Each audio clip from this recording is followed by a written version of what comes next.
Corona 19 ini. Bapak Ibu yang berbahagia, ada beberapa hal yang ingin kami sampaikan. Saya kira kita semuanya sudah mulai memahami karena kita sudah hidup berdampingan kurang lebih hampir 3 bulan bersama dengan COVID-19 ini. Dan karena itu mari nanti kita sama-sama untuk bisa mensikapi dan menyesuaikan hidup kita bersama dengan COVID-19 agar kita tetap bisa menjaga keseimbangan sehingga nanti bukan berarti aktivitas kita harus terkurangi, tapi bagaimana kita menyesuaikan aktivitas-aktivitas kita itu dengan ciri-ciri dan sifat-sifat COVID-19 ini. Bapak Ibu sekalian, kita sudah paham bahwa Kementerian Pendidikan sudah menetapkan kebijakan ya untuk tahun ajaran baru 2020-2021 akan tetap dimulai pada bulan Juli. Ini artinya bahwa pada bulan Juli nanti kita harus sudah mulai melaksanakan aktivitas pembelajaran meskipun kita masih berada di dalam zona yang tidak memungkinkan aktivitas belajar secara tatap muka. Ya, karena itu nanti kami mohon bantuan Bapak Ibu guru semuanya untuk bisa mensikapi pada awal tahun ajaran baru ini dengan melakukan aktivitas-aktivitas secara daring atau aktivitas-aktivitas jarak jauh, pembelajaran jarak jauh, nanti tentu saja menyesuaikan dengan keadaan di masing-masing daerah. Tapi kalau untuk Tarakan, saya yakin karena berada di wilayah kota, pasti semuanya bisa terjangkau dengan melaksanakan pembelajaran jarak jauh melalui pendekatan daring. Baik Bapak Ibu, izinkan saya untuk memaparkan beberapa poin terkait dengan kebijakan kementerian.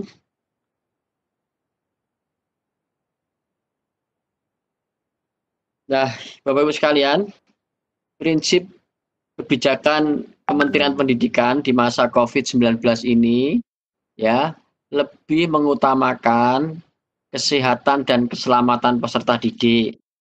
Sekali lagi, yang lebih diutamakan adalah kesehatan dan keselamatan peserta didik, pendidik, tenaga kependidikan, keluarga, dan masyarakat. Ini yang menjadi prioritas kebijakan pendidikan pada masa COVID-19. Ya, jadi betul-betul harus dipertimbangkan hal ini. Jangan sampai nanti hanya karena mau mengejar ketuntasan materi, lalu kemudian mengorbankan kesehatan dan keselamatan peserta didik. Jadi kesehatan dan keselamatan peserta didik tetap menjadi prioritas yang utama. Ya.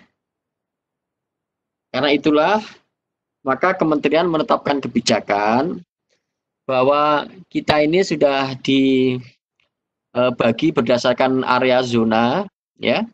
Zona ini sesuai dengan tim gugus COVID-19 yang menetapkan daerah-daerah itu.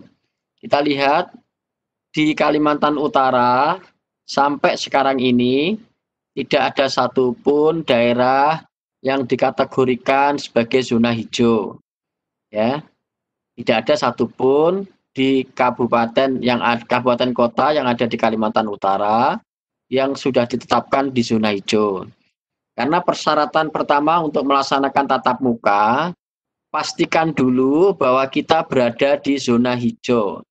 Maka kalau zona hijau ini belum terpenuhi, maka persyaratan-persyaratan berikutnya tentu saja tidak bisa dilaksanakan.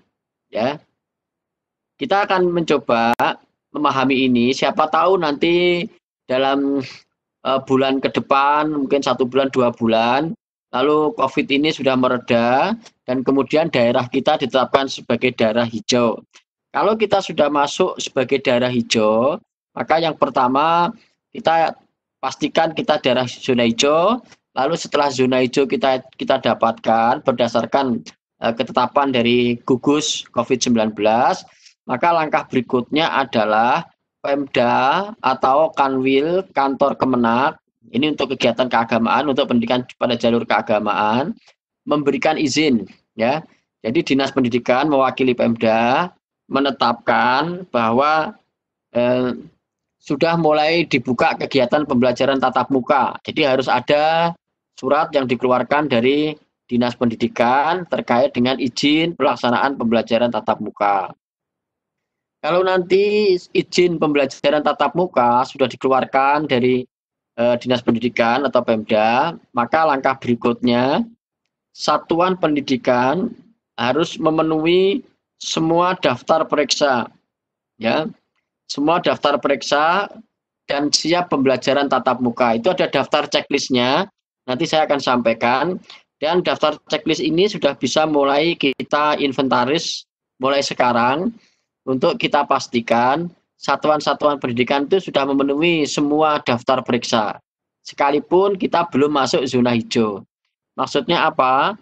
Kita harus sudah mulai mengantisipasi, mempersiapkan diri.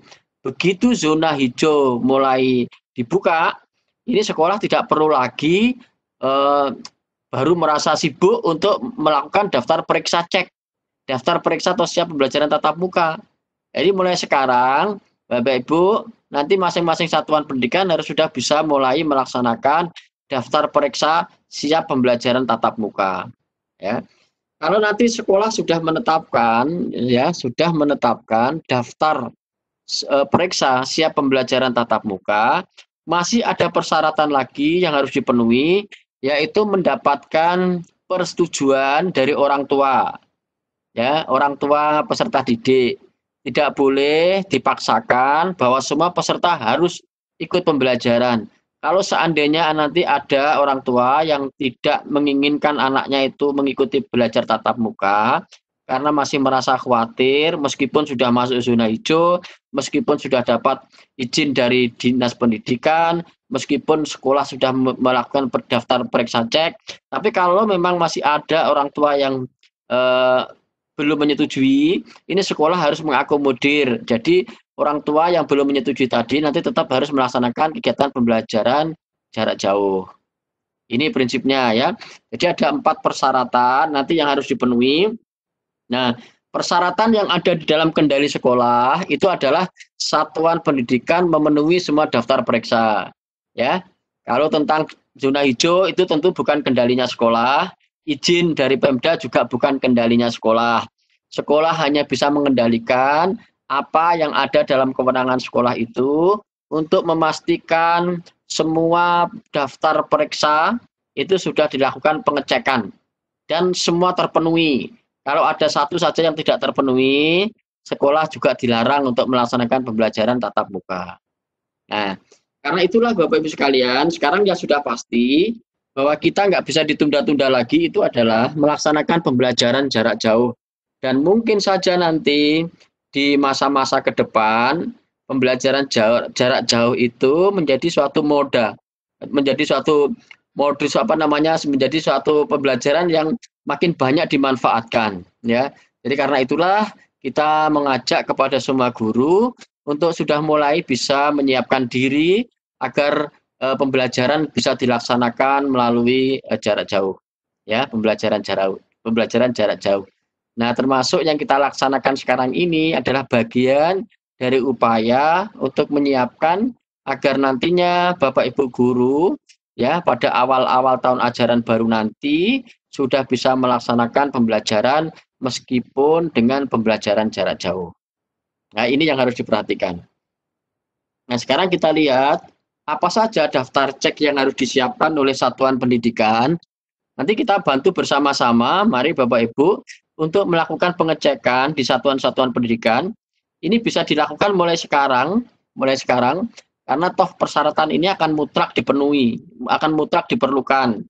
Jadi kita tinggal menunggu saja nanti zonanya, zona hijau, ada dibuka oleh Dinas Pendidikan. Nah, satuan-satuan pendidikan itu sudah siap dengan daftar ceknya. Maka kita lakukan mulai sekarang daftar cek itu, ya. Apa saja daftar periksa kesiapan satuan pendidikan? Yang pertama adalah ketersediaan sarana sanitasi dan kebersihan. Jadi pastikan kepala sekolah dengan semua unsur sekolah untuk bisa memastikan ada toilet bersih, ya. Toiletnya harus bersih, kemudian terdapat sarana cuci tangan dengan air mengalir menggunakan sabun atau cairan pembersih tangan, ya. Dan juga tersedia desinfektan. Ini yang harus dipastikan oleh satuan pendidikan. Yang kedua, satuan pendidikan harus bisa memastikan untuk mampu mengakses fasilitas layanan kesehatan.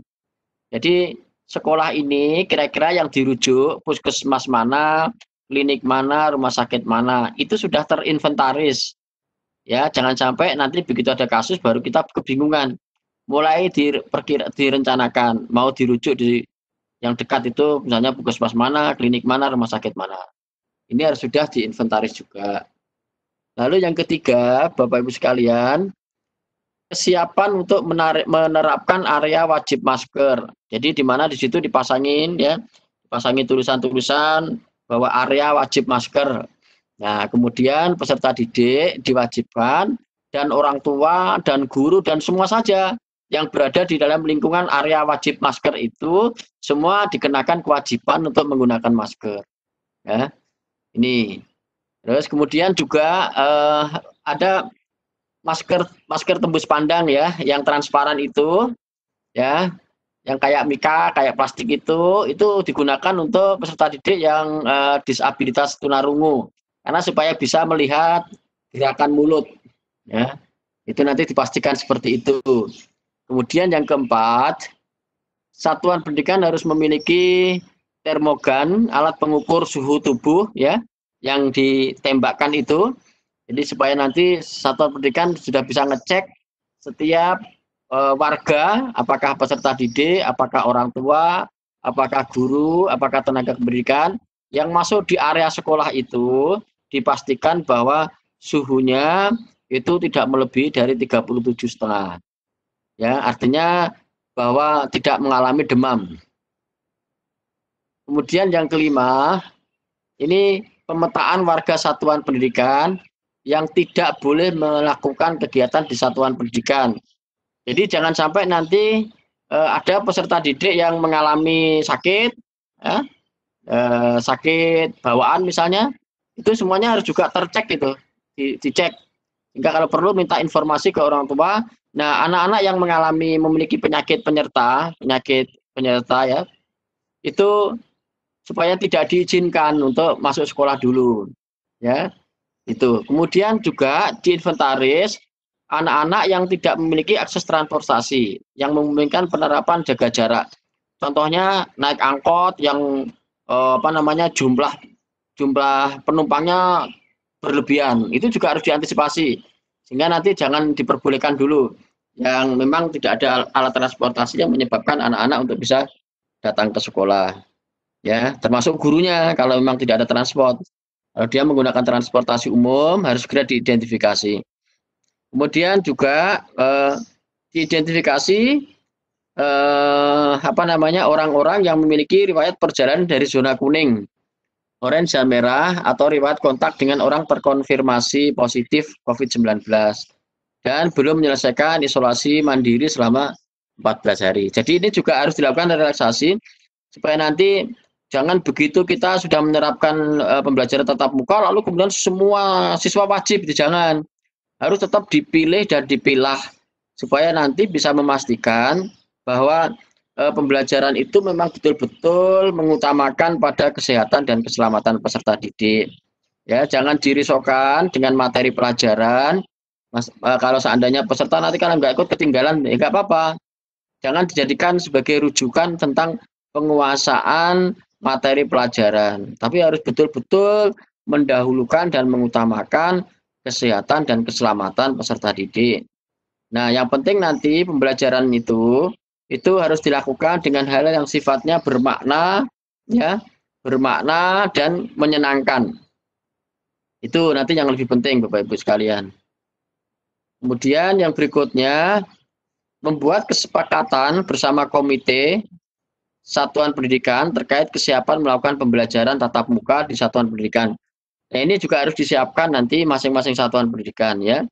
Ini supaya nanti ini betul-betul apa yang ada di dalam kendalinya satuan pendidikan terkait dengan persiapan pelaksanaan belajar tatap muka itu betul-betul harus sudah disiapkan dengan baik oleh satuan pendidikan. Ya. Nah, kalau kita cermati, Bapak Ibu sekalian, seandainya kita sudah berada di dalam zona hijau sekarang ini, maka pembelajaran itu paling cepat dilaksanakan bulan Juli. Ini kalau kita sudah masuk zona hijau. Dan pada masa kebiasaan baru paling cepat September 2020.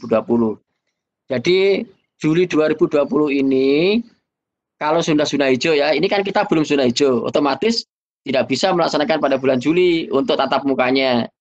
Seandainya sekarang ditetapkan bulan Juli ini zona hijau, kita bisa langsung melaksanakan masa transisi namanya, itu 2 bulan pertama sejak ditetapkan ya, sejak ditetapkan sebagai zona hijau, maka kita bisa melaksanakan masa transisi.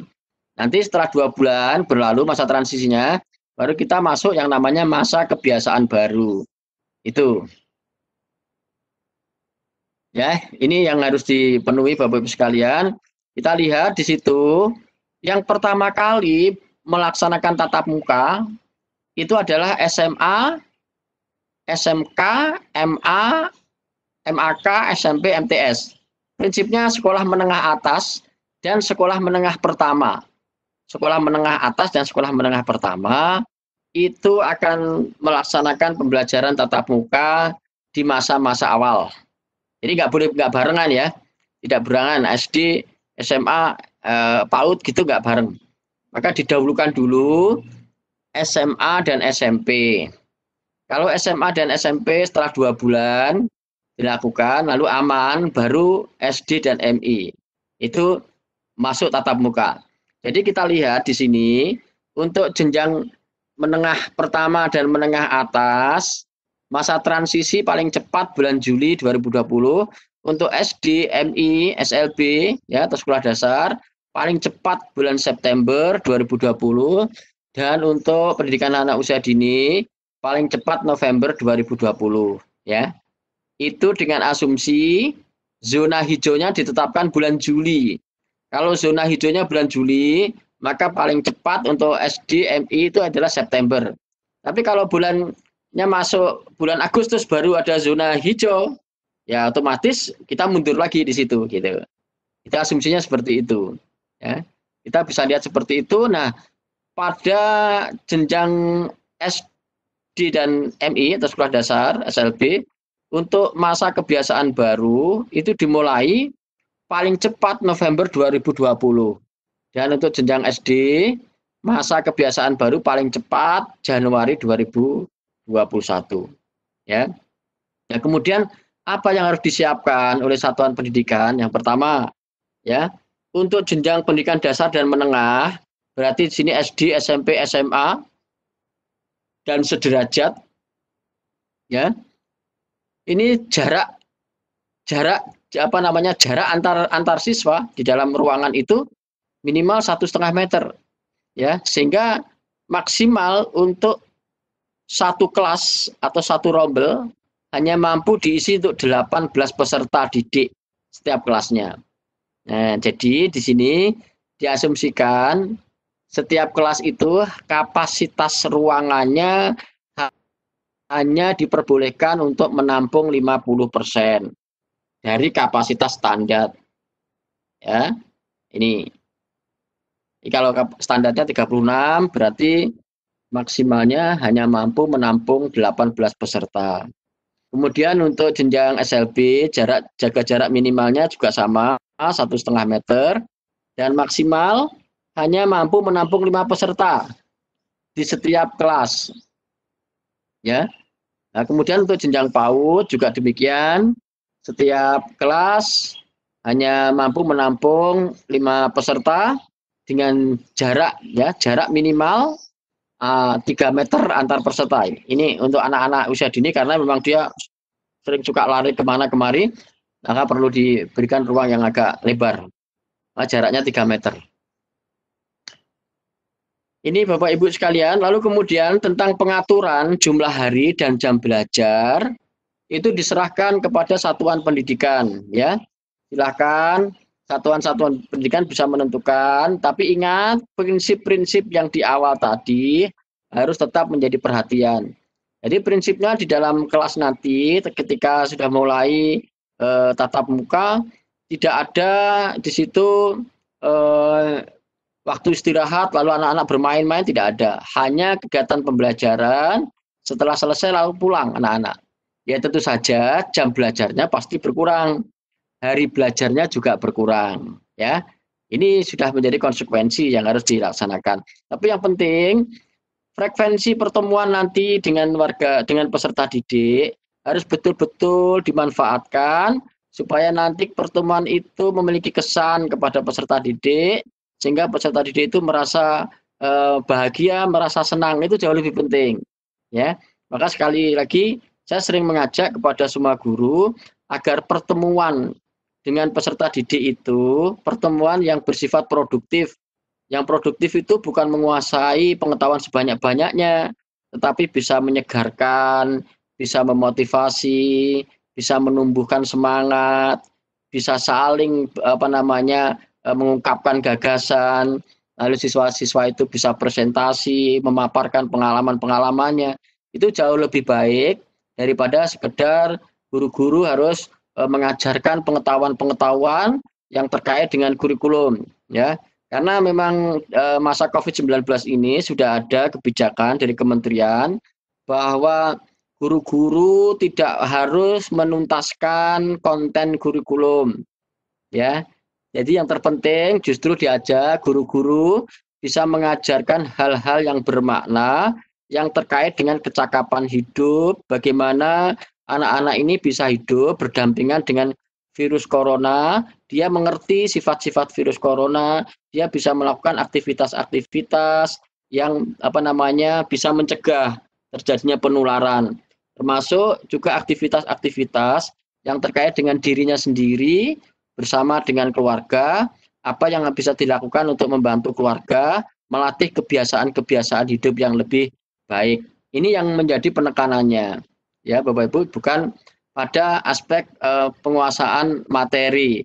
Sehingga jangan sampai nanti Bapak Ibu itu merasa terbebani kalau nanti materinya nggak tuntas. Tidak apa-apa, tidak perlu.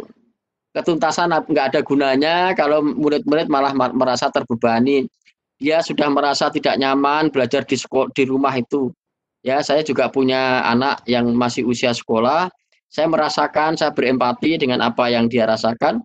Sulit sekali memang melakukan kebiasaan-kebiasaan baru, tapi kita percaya bahwa kebiasaan baru itu sebenarnya mengajarin kita untuk menuju kepada zona nyaman baru, dan biasanya untuk bergeser dari zona nyaman itu memang memerlukan satu pengorbanan.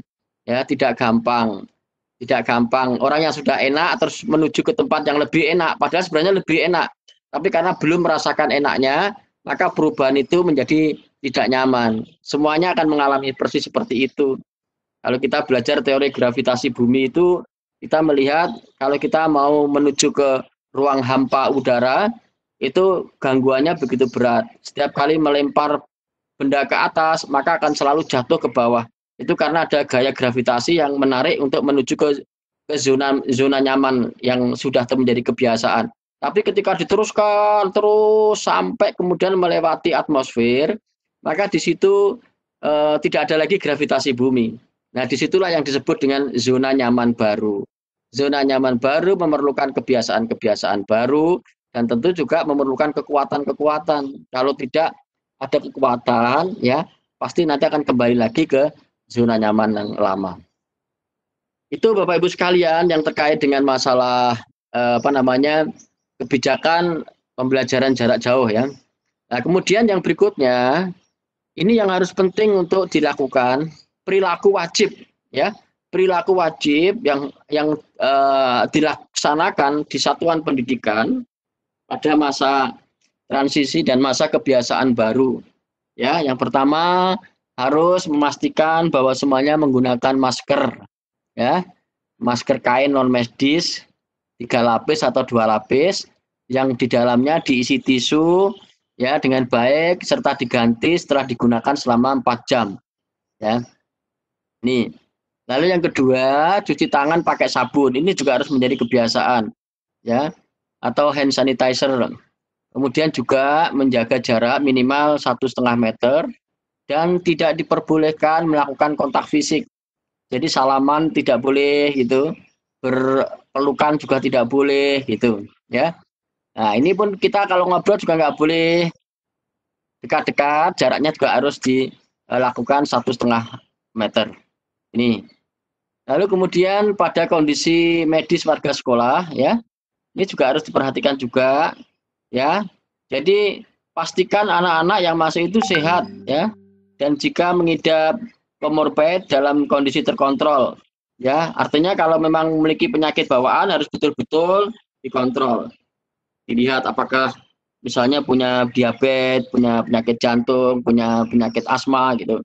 Nah itu juga harus maksudnya dikontrol itu betul-betul diperhatikan. Jangan sampai nanti anak-anak yang mengalami masalah seperti ini nanti bisa rentan tertular oleh COVID-19. Lalu berikutnya adalah tidak memiliki gejala COVID-19, termasuk pada orang serumah dengan warga satuan pendidikan. Jadi misalnya ada anggota di rumah yang terkena COVID, anak-anak ini juga dilarang atau tidak diizinkan untuk bisa masuk ke sekolah. Jadi betul-betul harus perhatikan ini. Ya. Baik Bapak Ibu sekalian, saya sekarang yang kedua saya ingin mengajak kebijakan terkait dengan kementerian yang sekarang ini yang kita sebut dengan Merdeka Belajar, ya. Jadi ada nanti hak-hak yang harus dipenuhi oleh warga negara, yaitu warga negara itu punya hak untuk mendapatkan pendidikan yang bermutu. Ini di dalam Undang-Undang Sistem Pendidikan Nasional nomor 20 tahun 2003, tepatnya di pasal 5. Ya, ini adalah hak yang harus dipenuhi, hak warga negara yang harus dipenuhi oleh negara sebagai kewajiban negara. Ya, inilah yang saya sebut sebagai keseimbangan. Maka kita sebagai bagian dari pemerintah dan pemerintah daerah, ya, itu memiliki kewajiban untuk memberikan layanan dan kemudahan serta menjamin terselenggaranya pendidikan yang bermutu bagi setiap warga negara tanpa diskriminasi.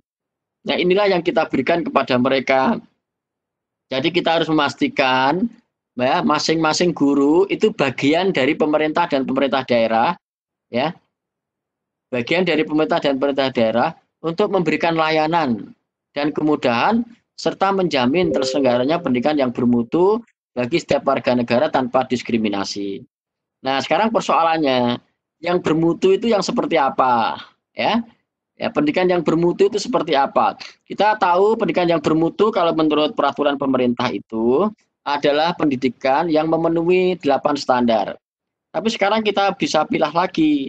Sebenarnya standar-standar itu arahnya mau mencapai apa?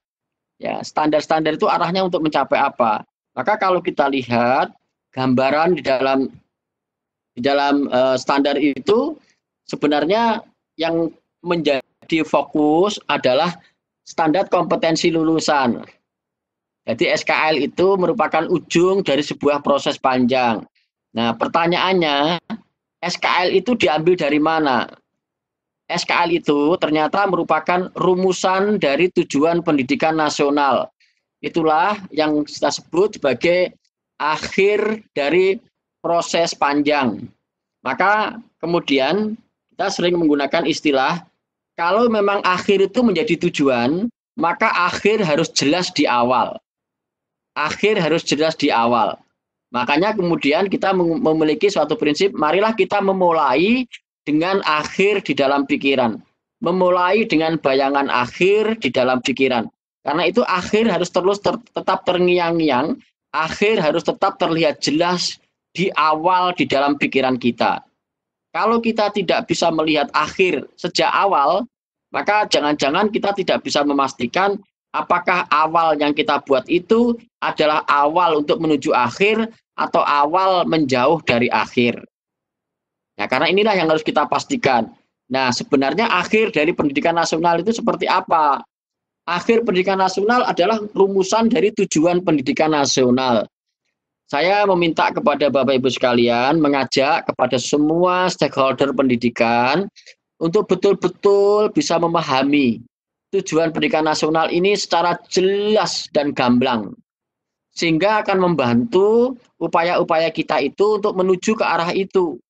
Kalau yang akhir itu tidak jelas, saya khawatir jangan-jangan yang kita lakukan itu tidak mengarah kepada pencapaian akhir, tidak menuju ke akhir, tapi justru menjauh.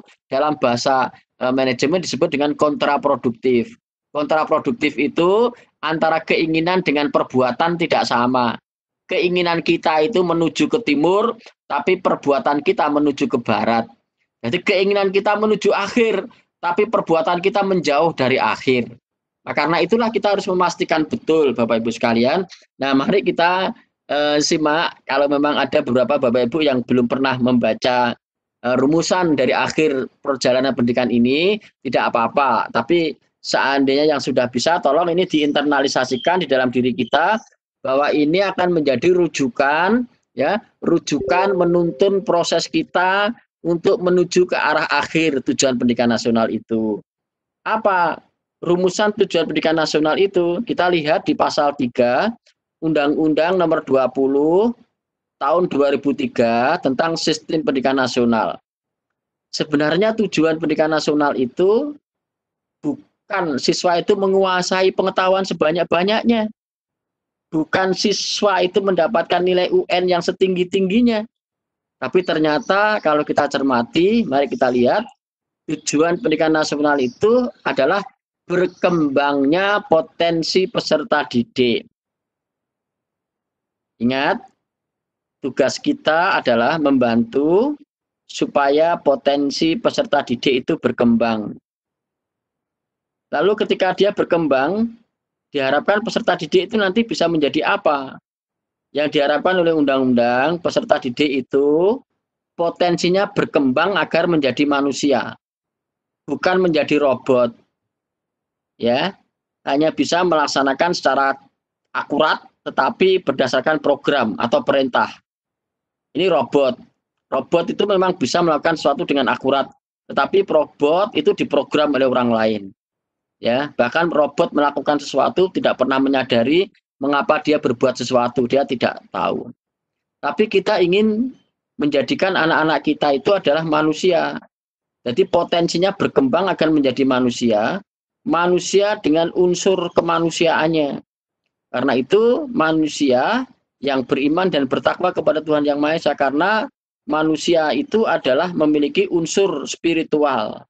Nah, spiritual inilah yang menunjukkan bahwa dia manusia yang beriman dan bertakwa kepada Tuhan Yang Maha Esa. Selain itu, manusia itu juga memiliki dimensi sosial, ya. Karena itu dia bisa memiliki sifat akhlak mulia. Akhlak mulia yang bisa hidup bersama orang lain. Ini akhlak mulia. Lalu dia juga memiliki unsur fisik. Memiliki unsur fisik, maka kita buat supaya anak-anak itu fisiknya sehat. Ya, dia juga memiliki unsur mental. Ya, mental itu kemampuan berpikir, maka dia juga bisa berilmu, ya cakap, ya kreatif gitu, ya mandiri gitu. Ya, ini adalah bagian-bagian dari unsur-unsur mental.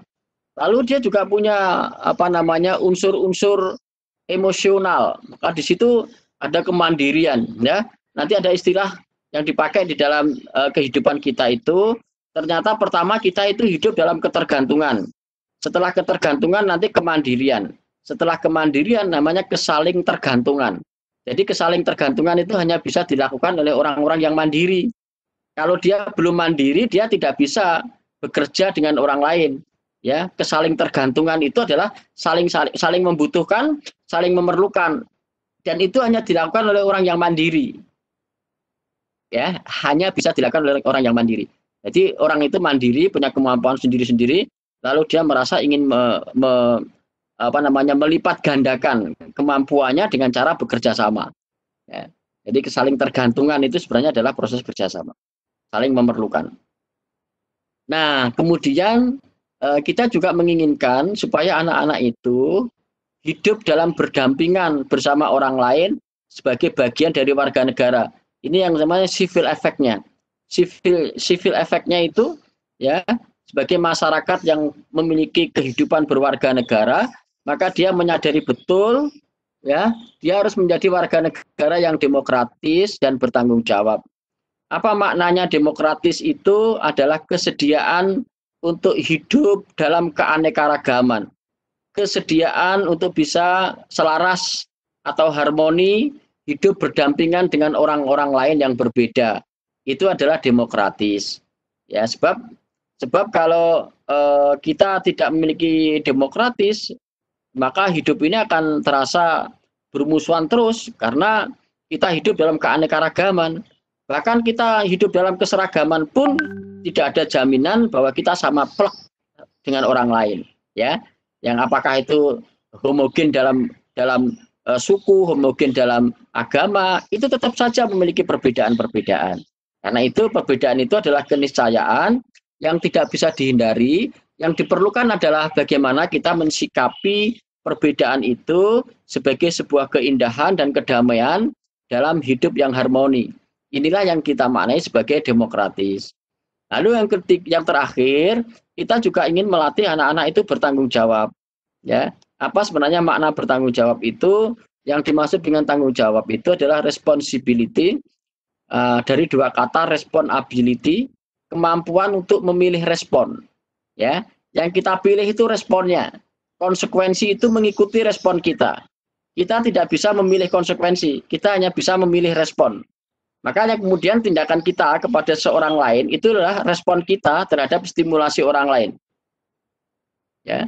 Maka ketika kita berbuat sesuatu, pikirkanlah semua yang kita lakukan itu memiliki konsekuensi.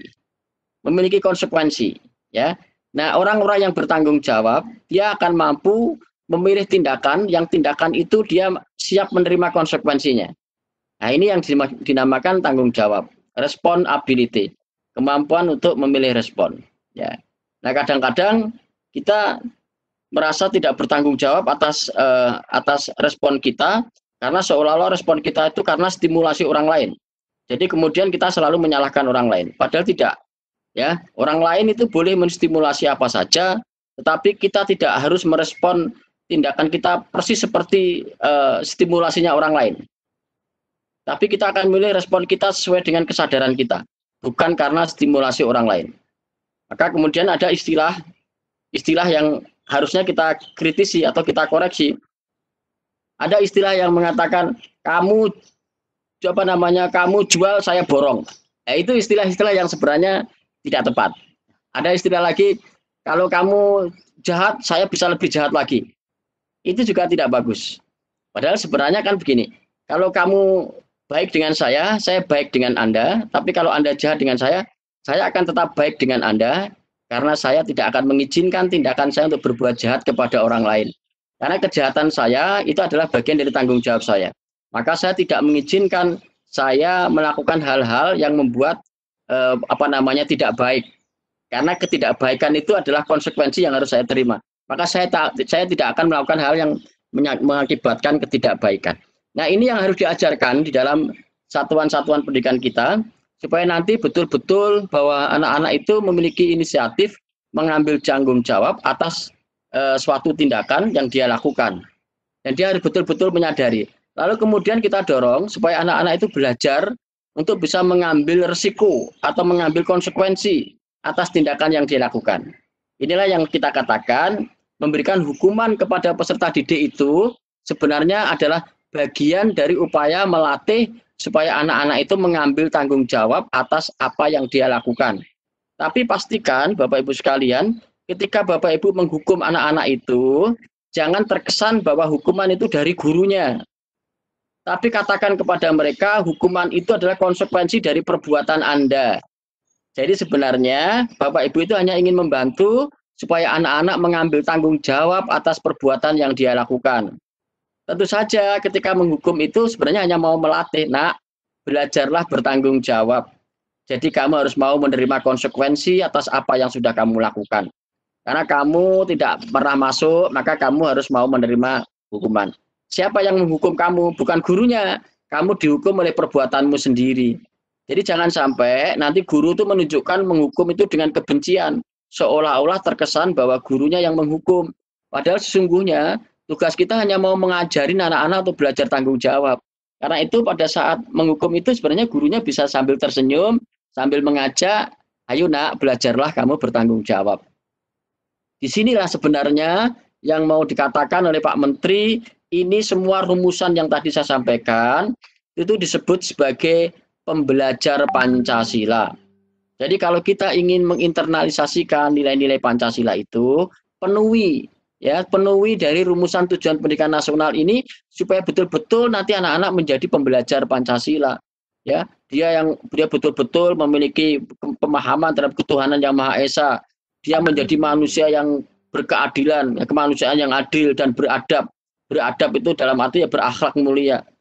Ya, dia yang bisa melakukan persatuan Indonesia dalam keanekaragaman tadi. Dia juga bisa melaksanakan kerakyatan yang dipimpin oleh hikmat kebijaksanaan dalam permusyawaratan perwakilan.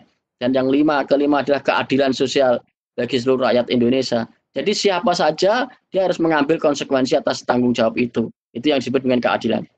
Nah, disinilah yang diminta oleh Pak Menteri, Bapak Ibu sekalian, untuk terus dibudayakan dan dikembangkan di dalam proses belajar mengajar kita. Ya, jangan sampai gurunya itu hanya disibukkan dengan menghabiskan bahan pelajaran, ya, bukunya lalu dihabiskan, dituntaskan. Tidak, itu buku-buku itu hanya menjadi media untuk mengembangkan potensi peserta didik. Jangan sampai nanti buku-buku itu justru melemahkan potensi peserta didik. Karena yang lebih penting itu potensinya, potensi peserta didik, bukan materinya. Ya, saya bisa mengerti Bapak Ibu, ketika Bapak Ibu itu mengajarnya kemudian berfokus kepada konten materi, lalu selalu fokus, nanti tidak selesai materinya bagaimana, maka kemudian dia nggak mau ketinggalan waktu, maka dia putuskan pokoknya ini jalan terus meskipun siswanya nggak mampu ditinggal. Yang penting gurunya sudah menghabiskan materi pelajaran.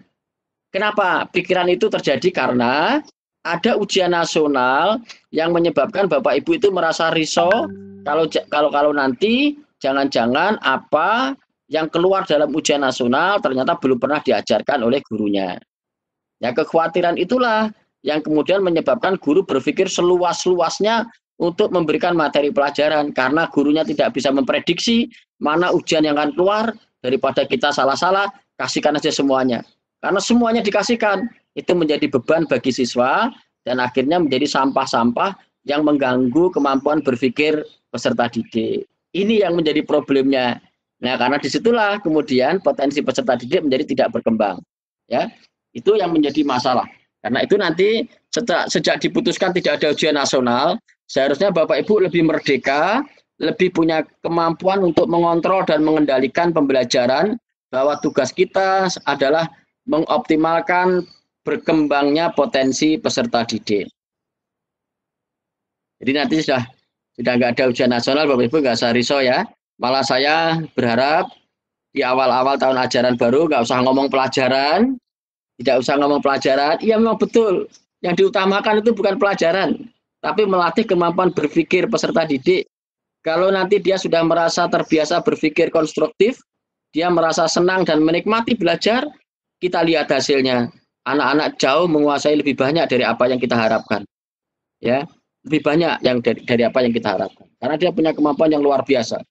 Ini yang mau saya katakan bahwa sebenarnya Tuhan Yang Maha Esa, Allah Subhanahu wa taala itu sudah menganugerahkan potensi yang luar biasa kepada peserta didik. Nah, anugerah ini jangan disia-siakan. Anugerah ini jangan diabaikan.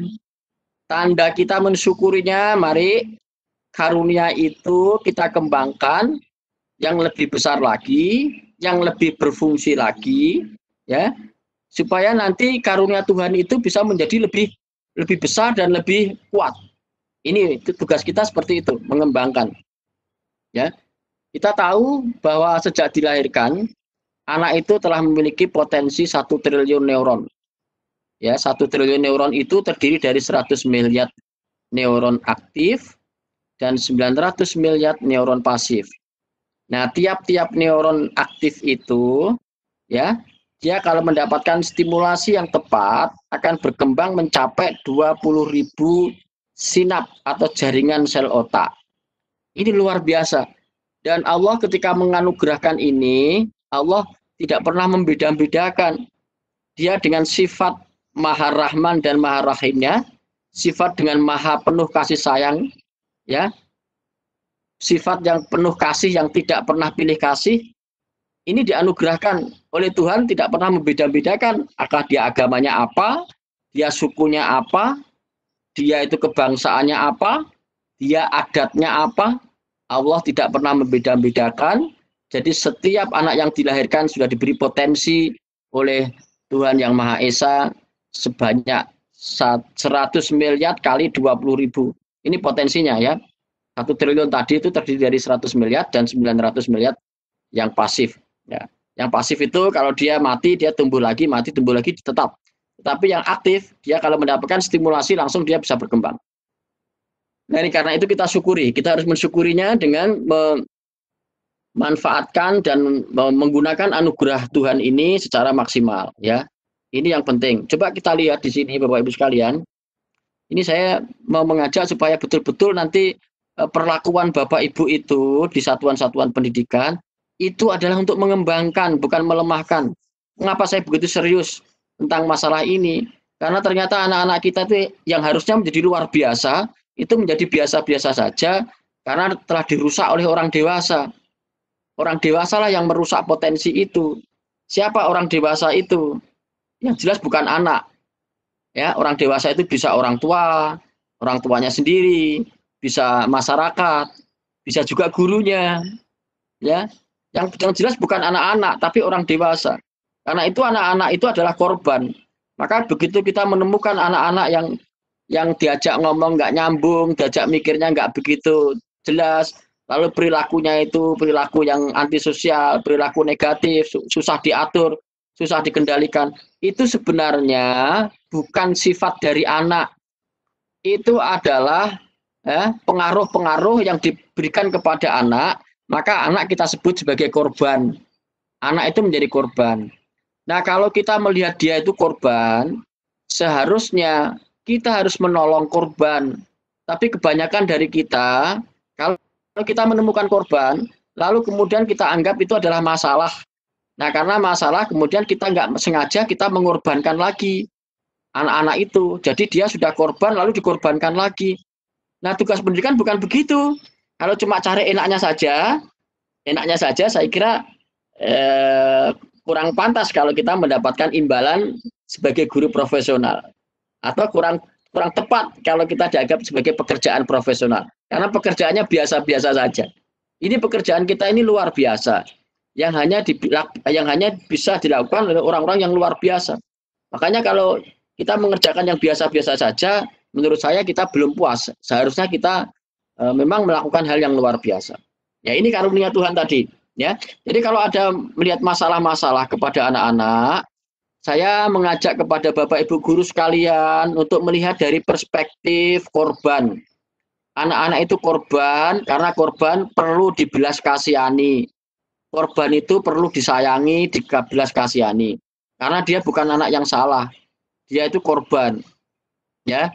Nah, dengan begitu maka kita memiliki kemampuan untuk mendekat kepada anak-anak, lalu kita bisa menolong dan membantunya kembali sebagaimana dia menjadi anugerah yang terindah, ya, anugerah yang terindah tadi.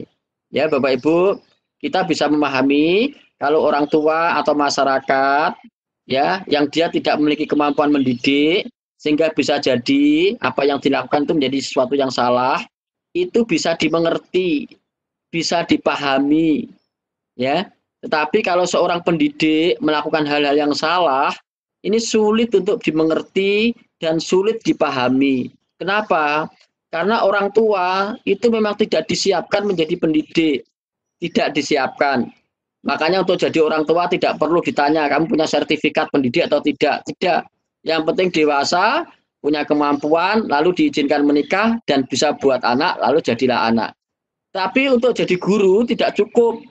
Jadi harus memiliki pendidikan, profesi guru, paling tidak juga memiliki lulusan dari LPTK, memiliki motivasi, memiliki passion, kecintaan terhadap peserta didik. Ini syaratnya jauh lebih kompleks. Karena itu kalau orang tua melakukan kesalahan, masyarakat melakukan kesalahan, itu bisa dimengerti sekalipun tidak bisa dibenarkan. Tetapi kalau guru-guru yang melakukan kesalahan, ternyata guru-guru juga sama seperti apa yang dilakukan oleh orang tua, itu saya kira sulit dimengerti, apalagi dibenarkan. Dimengerti saja sulit gitu ya. Jadi tolong Bapak Ibu sekalian, Bapak Ibu adalah orang-orang yang sudah terpilih dan memiliki kemampuan yang lebih dibanding kemampuan orang dewasa lainnya. Karena itulah kita akan berharap mudah-mudahan anak-anak kita nanti setelah mendapatkan perlakuan yang bagus akan seperti yang terlihat jaringan sel yang saling terhubung satu sama lain yang rekat kuat. Ini menunjukkan bahwa anak-anak ini memiliki kemampuan. Dia lebih mudah mengkomunikasikan apa-apa yang dia ketahui secara runtut, kemudian dia bisa membuat hubungan kausalitas, bahwa setiap persoalan itu mesti ada hubungannya dengan persoalan lain, maka dia tidak mudah putus asa, tidak mudah cemas, selalu ada alternatif-alternatif ketiga, selalu ada solusi-solusi yang bisa digunakan untuk memecahkan masalahnya. Maka anak-anak yang seperti ini biasanya tidak mudah mengambil keputusan dengan perilaku-perilaku misalnya mutung, lalu kemudian marah, ya, lalu kemudian putus asa, ya, seperti misalnya bunuh diri, macam-macam, terus melarikan diri pada hal yang negatif, narkoba. Nah ini sebenarnya bisa terhindar kalau kemampuan otak anak itu mendapatkan stimulasi yang baik. Berbeda dengan anak-anak yang memiliki kemampuan seperti sebelahnya ini sudah dirusak oleh orang dewasa, ya, menyebabkan anak-anak saling putus-putus. Nah ini biasanya kita mengenal istilah PA itu. PA itu ternyata pendek akal. Ini akalnya pendek-pendek. Dia kalau menyelesaikan masalah, dia mudah putus asa, mudah mengambil jalan pintas, ya, mudah marah, mudah ngamuk, begitu. Ini sebenarnya adalah sifat kekanak-kanakan, ya. Jadi dia tidak bisa melihat masalah dengan solusi-solusi yang alternatif yang lebih kompleks. Selalu mencari jalan tengah, selalu ada alternatif-alternatif lain. Jadi orang-orang yang memiliki kemampuan seperti yang di sini, di ini yang terusak itu nanti akan menyebabkan anak-anak yang mudah putus asa, mudah mengambil jalan pintas, dan kemudian mudah melarikan diri terhadap masalah-masalah itu dengan narkoba dan lain-lain. Ya, jadi tolong Bapak Ibu, bantulah supaya anak-anak itu memiliki kemampuan sebagaimana yang dianugerahkan oleh Allah Tuhan Yang Maha Esa. Ini. Nah, kemudian yang berikutnya saya ingin sampaikan Bapak Ibu sekalian, ini terutama untuk Bapak Ibu guru, ya. Untuk Bapak Ibu guru harus bisa mengenali betul bahwa Bapak Ibu guru itu bekerja berurusan dengan otak. Karena bekerja berurusan dengan otak, ya saya berharap Bapak Ibu tahu cara kerja otak. Jangan sampai nanti kita melakukan tindakan-tindakan yang sebenarnya tidak memperbaiki otak, tapi justru merusak otak. Hanya karena ketidaktahuan cara kerja otak.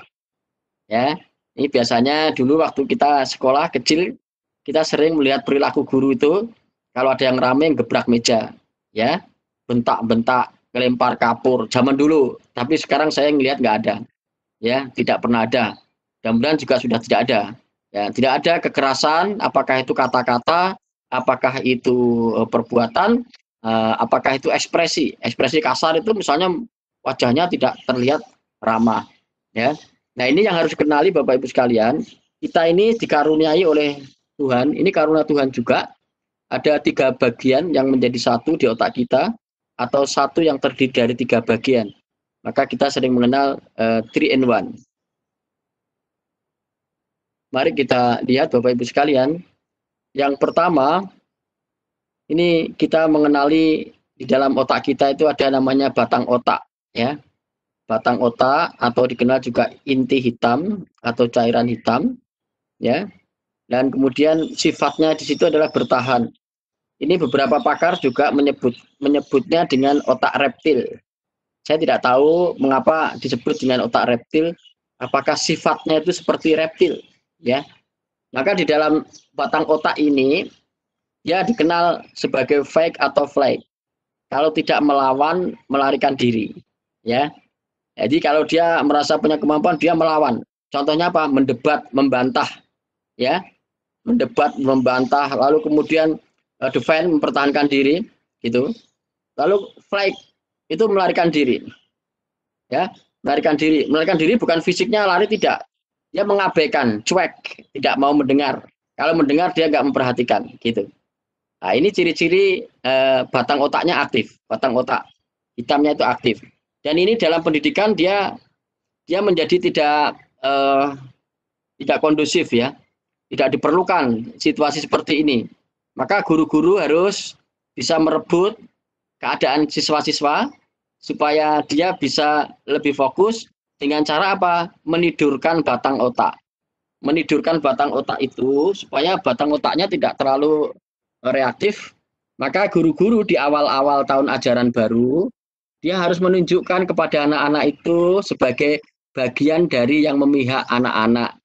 Tunjukkan ekspresi wajahnya yang berseri-seri, lalu sambut anak-anak itu dengan senyum, sambut dengan kata-kata pujian, katakan kepada mereka anak-anak yang hebat, anak-anak yang luar biasa, anak-anak yang punya masa depan, kalian telah memilih sekolah dengan tepat. Sekolah ini adalah sekolah yang menghargai kalian untuk menjadi anak-anak yang hebat. Sekolah yang mengutamakan manusia daripada mata pelajaran. Jadi katakan betul sanjungan-sanjungan itu, lalu ekspresi wajah Bapak Ibu yang damai dan penuh kasih sayang, ini akan membuat kesan yang pertama pada peserta didik. Maka pada saat kesan itu, kekhawatirannya, kecurigaannya, itu akan lama-lama jadi hilang. Tapi kalau gurunya itu serem, masuk nggak ngomong apa, langsung buka halaman sekian, baca pelajaran ini, kalian harus semuanya, harus lulus semuanya, pokoknya semuanya dibuat kecemasan, maka murid-murid akan curiga. Dia akan menanyakan guru kita ini galak apa sabar. Guru kita ini mengkhawatirkan kita. Jadi perasaan-perasaan itulah yang kemudian menyebabkan anak-anak tidak memiliki kesediaan untuk diajar. Ya, jadi tolong betul-betul di awal tahun ajaran baru, saya berpesan, tahun ajaran baru ini kita buat untuk menjadi kesan pertama yang begitu menggoda. Setelah itu terserah Anda, gitu. Masa kalah sama iklan. Jadi kita pastikan betul, pokoknya di awal tahun ajaran baru kita tunjukkan bahwa kita betul-betul berada di pihak anak-anak. Tidak perlu kita mengajarkan pengetahuan-pengetahuan. Nanti dulu, belakangan saja. Yang penting membangun jembatan autentik yang menghubungkan antara perasaan siswa dengan perasaan gurunya. Dan dia harus merasakan betul bahwa kehadiran gurunya itu menjadi sumber bantuan bagi mereka. Bukan sumber ancaman, tapi sumber bantuan. Jadi betul-betul nanti inilah yang kita harapkan nanti menjadi pembelajar Pancasila. Saya lihat praktek-praktek pendidikan yang seperti ini ternyata luar biasa hasilnya. Berbeda dengan guru-guru yang mentargetkan penguasaan konten materi, tapi ternyata justru tidak menghasilkan anak-anak yang cerdas. Ya, jadi anak-anak harus didorong seperti itu. Ini yang terkait dengan batang otak. Kemudian yang kedua, kita juga mengenal ada namanya cairan merah atau lapisan merah yang dikenal dengan limbik. Limbik ini adalah pusat emosi. Jadi Bapak Ibu harus tahu betul bahwa di dalam otak anak itu ada otak yang menjadi bagian dari pusat emosi. Dan ini sangat berpengaruh. Karena otak merah ini, cairan merah ini bisa menstimulasi cara kerja otak korteks kita. Ya, yang itu justru yang bisa memperkuat kemampuan siswa untuk menalar, kemampuan siswa untuk mengorganisir, kemampuan siswa untuk mempresentasikan, kemampuan siswa memecahkan masalah. Itu ternyata ada kaitannya dengan sistem limbik, otak limbik ini, ya. Ini dikenal sebagai tempat rasa sayang. Jadi kalau anak-anak itu diterima, dicintai, ya, disanjung, itu adalah bagian dari sifat-sifat untuk menstimulasi sistem kerja limbik, ya, membuat hubungan, ya, membuat hubungan yang positif. Kalau ketemu anak-anak sentuh dengan sentuhan yang penuh kasih sayang, tatapan yang penuh support, penuh dukungan, gitu loh. Bukan celaan, bukan dibullying gitu ya. Jadi anak-anak harus betul-betul diperlakukan sebagaimana dia membutuhkan kehadiran sosok seorang guru yang mendukung dan memberdaya. Ini yang harus dilakukan. Jadi kalau anak-anak itu merasa senang, merasa disetujui dan adanya hubungan, ini akan membuat sistem limbiknya bekerja secara maksimal. Ya, ini tolong Bapak Ibu guru betul-betul lakukan hal ini, ya. Belajarlah untuk bisa berekspresi dengan wajah yang secantik mungkin, wajah yang setampan mungkin, kata-kata yang selembut mungkin, yang bisa menyentuh kepada anak-anak, lalu perilaku-perilaku yang menunjukkan persahabatan dan dukungan, ya. Misalnya jempol tangan, misalnya tepuk tangan, ya, itu juga merupakan bentuk ekspresi yang menunjukkan penghargaan kita kepada mereka. Nah, ini kita lihat yang ketiga, Bapak Ibu, ini adalah namanya korteks. Korteks itu sering dikenal dengan topi sekolah atau bagian kerja sekolah, ya. Ya, dia dikenal dengan topi, dalam istilah lain dikenal sebagai topi sekolah itu karena hampir semua aktivitas sekolah ini memerlukan kemampuan korteks ini. Tapi ingat, korteks ini ternyata tidak bisa bekerja maksimal kalau dia tidak distimulasi dengan sistem limbik yang baik, ya. Ini kalau sistem limbik yang mendapatkan perlakuan menyenangkan akan membawa selaput otak pada korteks bertanggung jawab atas berpikir nalar, ya. Nalarnya akan jalan. Lalu analitis, dia akan bisa menganalisis. Ini apabila korteksnya mendapatkan stimulasi sistem limbik dengan baik. Ya, dia mampu membuat perencanaan. Jadi berpikirnya panjang, lalu mampu mengorganisir. Lalu kemudian juga mampu memiliki kemampuan menyusun kalimat-kalimat bicara dan bahasa. Ya, ya. Nah, kreativitasnya juga akan tumbuh. Sebaliknya, ini sistem limbiknya akan mempengaruhi cara kerja korteks yang sering dikatakan sebagai sistem kerja korteks dibajak oleh sistem limbik, sehingga dia tidak mampu memberikan stimulasi pada korteks ini yang mengakibatkan korteks ini menjadi kemampuan menjadi rendah. Bahkan termasuk untuk melakukan pekerjaan hal yang sangat sederhana, korteks yang mendapatkan stimulasi negatif pada sistem limbiknya ini tidak bisa bekerja. Jadi orang suruh mengatakan 1+1 berapa, tapi digebrak sama diancam. Karena dia ketakutan, semua yang ada di dalam pikirannya itu hilang. Itu yang disebut dengan blank, ya. Orang yang blank itu. Jadi orang kalau sudah kebingungan, nah ini sudah nalarnya pakai akal sehatnya sudah nggak jalan, ya. Nah, ini sebenarnya memang betul-betul terjadi seperti itu. Jadi karena itulah kepada Bapak Ibu sekalian yang langsung berhubungan dengan peserta didik, nanti tolong ya, yang terpenting di dalam proses pembelajaran itu buatlah aktivitas-aktivitas yang bermakna dan menyenangkan. Karena yang lebih penting bagi kita adalah membuat anak-anak itu senang belajar hingga pada saatnya nanti dia akan belajar apa saja yang dia perlukan. Ya, kita tidak pernah tahu apa yang akan terjadi di masa depan, itu nggak pernah tahu. Karena kita tidak tahu untuk apa kita mengajarkannya sekarang.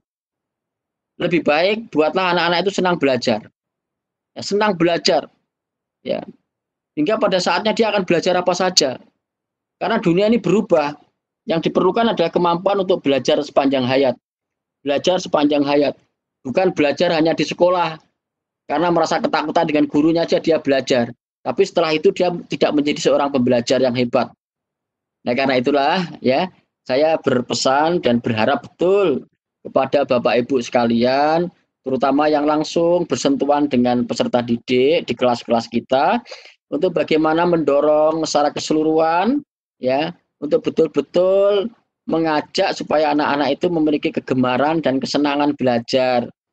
Ciptakan ya suasana belajar itu yang menyenangkan, yang bermakna. Ya. Sekarang kan tidak ada lagi ujian nasional.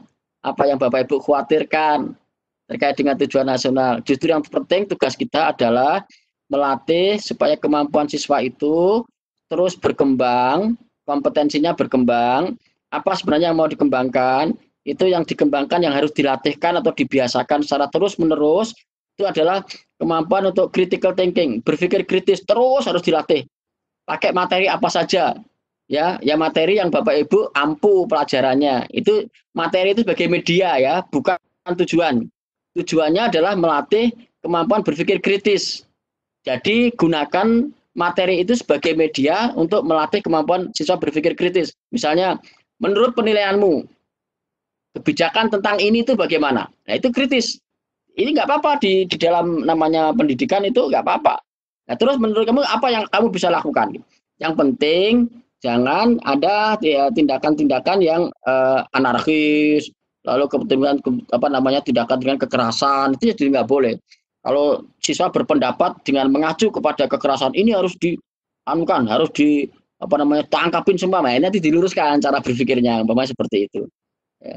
Itu ya critical thinking, lalu creativity, lalu kemudian kolaborasi, dan yang keempat komunikasi.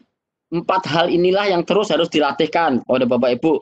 Medianya apa saja, ya, karena Bapak Ibu memiliki media sebagai guru mata pelajaran, gunakan media itu sebagai perantara untuk mengembangkan empat kompetensi ini, ya, empat kompetensi ini. Jadi jangan sampai Bapak Ibu disibukkan dengan mengajarkan pengetahuan yang hafalan-hafalan. Misalnya, ini berkali-kali sudah saya sampaikan ya, kalau ada kompetensi dasarnya itu mengevaluasi perkembangan hak asasi manusia yang ada di Indonesia. Lalu ternyata guru mengajarkan pengertian hak asasi, undang-undang yang mengkait dengan hak asasi, tokoh hak asasi, kapan lahirnya hak asasi. Itu semua pengetahuan faktual. Tapi sebenarnya tidak melatih kemampuan siswa mengevaluasi. Padahal yang diajak tadi kan mengevaluasi. Sebenarnya cukup aja begini. Siswa diminta browsing di internet, kasih tanda kata kuncinya, cari misalnya kasus pelanggaran hak asasi di Indonesia. Lalu akan ketemu, siswa suruh baca, lalu kemudian siswa diminta untuk menilai. Menurut kamu itu pelanggarannya apa? Kenapa itu dikategorikan sebagai pelanggaran hak asasi manusia? Apa yang bisa kamu lakukan? Ya, apa yang bisa kamu lakukan untuk mencegah terjadinya pelanggaran hak asasi manusia? Lalu bagaimana membuat kehidupan ini lebih damai sehingga tidak terjadi pelanggaran hak asasi manusia? Itu jauh lebih bagus kemampuan berpikirnya. Pak, nanti kalau ujian nasional ini kan nggak mungkin diuji, men. Seperti ini kan nggak pernah akan diuji. Ya, tapi kan sudah nggak ada ujian nasional. Kan sudah nggak ada ujian nasional. Yang diutamakan adalah melatih kemampuan berpikir supaya nanti forsinya tadi betul-betul dilakukan. Sehingga nanti anak diminta presentasikan bagaimana dia bersikap terhadap temannya, ya, ketika menanggapi pendapatnya temannya, ekspresi wajahnya, lalu menyusun kata-kata yang tidak menyentuh atau tidak menyakiti hati orang lain. Ini juga bagian dari yang harus dikembangkan di dalam forsis tadi itu. Jadi semuanya bisa dilakukan. Nah, guru harus melatih itu. Itu yang utama di dalam apa namanya mengembangkan potensi peserta didik daripada Bapak Ibu hanya untuk mengajarkan pengetahuan terus lalu menghabiskan. Nah, nanti ketika anak-anak itu mulai belajar, dia akan mampu mengkomunikasikan sesuatu itu setelah dia mengumpulkan fakta-fakta. Jadi mengumpulkan fakta itu dari bagian proses. Nah, dia tidak akan bisa mengkategorikan ini pelanggaran atau tidak kalau dia tidak tahu definisi pelanggaran hak asasi manusia. Tapi itu nggak perlu diajarkan, biar siswa yang mencari sendiri. Nah, yang diajak adalah siswa untuk berpendapat, ya, berpendapat, mengevaluasi. Banyak lagi, ya, banyak semua pelajaran apa saja bisa dilakukan. Ya, yang penting adalah membiasakan kemampuan forsis tadi itu. Setiap hari usahakan anak-anak itu presentasi setiap hari. Karena di presentasi itulah sebenarnya yang akan bisa melahirkan gagasan-gagasan atau pikiran-pikiran. Nah, ini ya Bapak Ibu sekalian, nanti manfaatkan teknologi. Jadi nanti sebenarnya guru-guru itu hanya berfungsi sebagai inkubator yang menghangatkan suasana belajar. Jadi dia dengan senyum ramah, sentuh anak-anak, motivasi, lalu ajak memanfaatkan sumber-sumber yang sudah ada di dalam apa namanya teknologi itu. Guru bisa melakukan itu. Guru browsing dulu, anak-anak juga diminta browsing, terus dibahas bersama-sama. Ya, seperti itu sebenarnya yang kita harapkan. Jadi dengan begitu, guru kalau tidak terlalu pintar tidak apa-apa. Memang nggak harus pintar-pintar. Kalau pintar-pintar kalah sama Google, Mas Yan. Tapi guru bijaksana. Guru menginspirasi.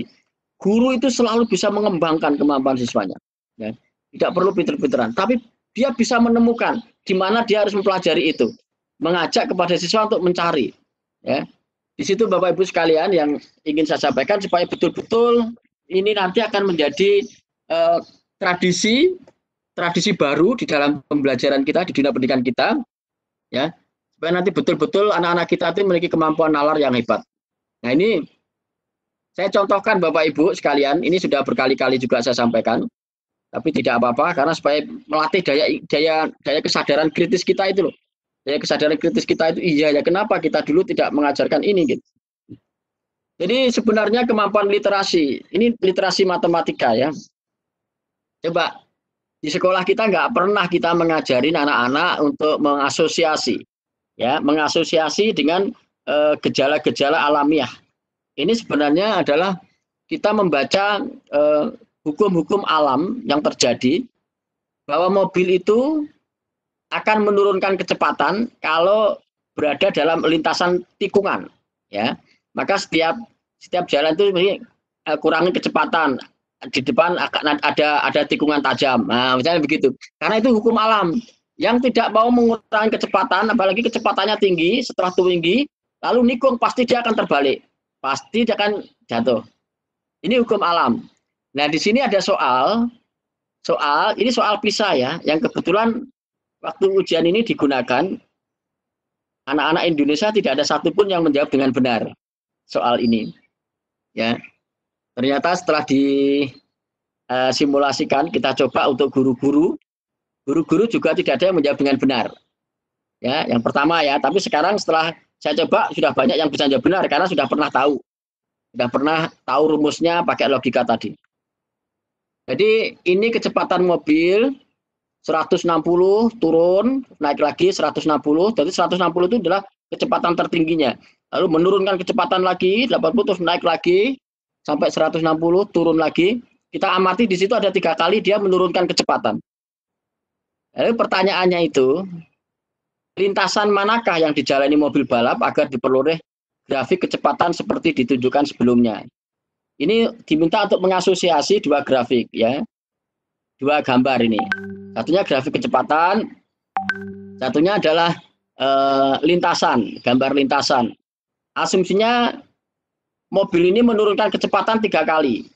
Kalau 3 kali berarti lintasannya pasti memiliki 3 sudut, 3 tikungan, memiliki 3 tikungan. Nah, gitu.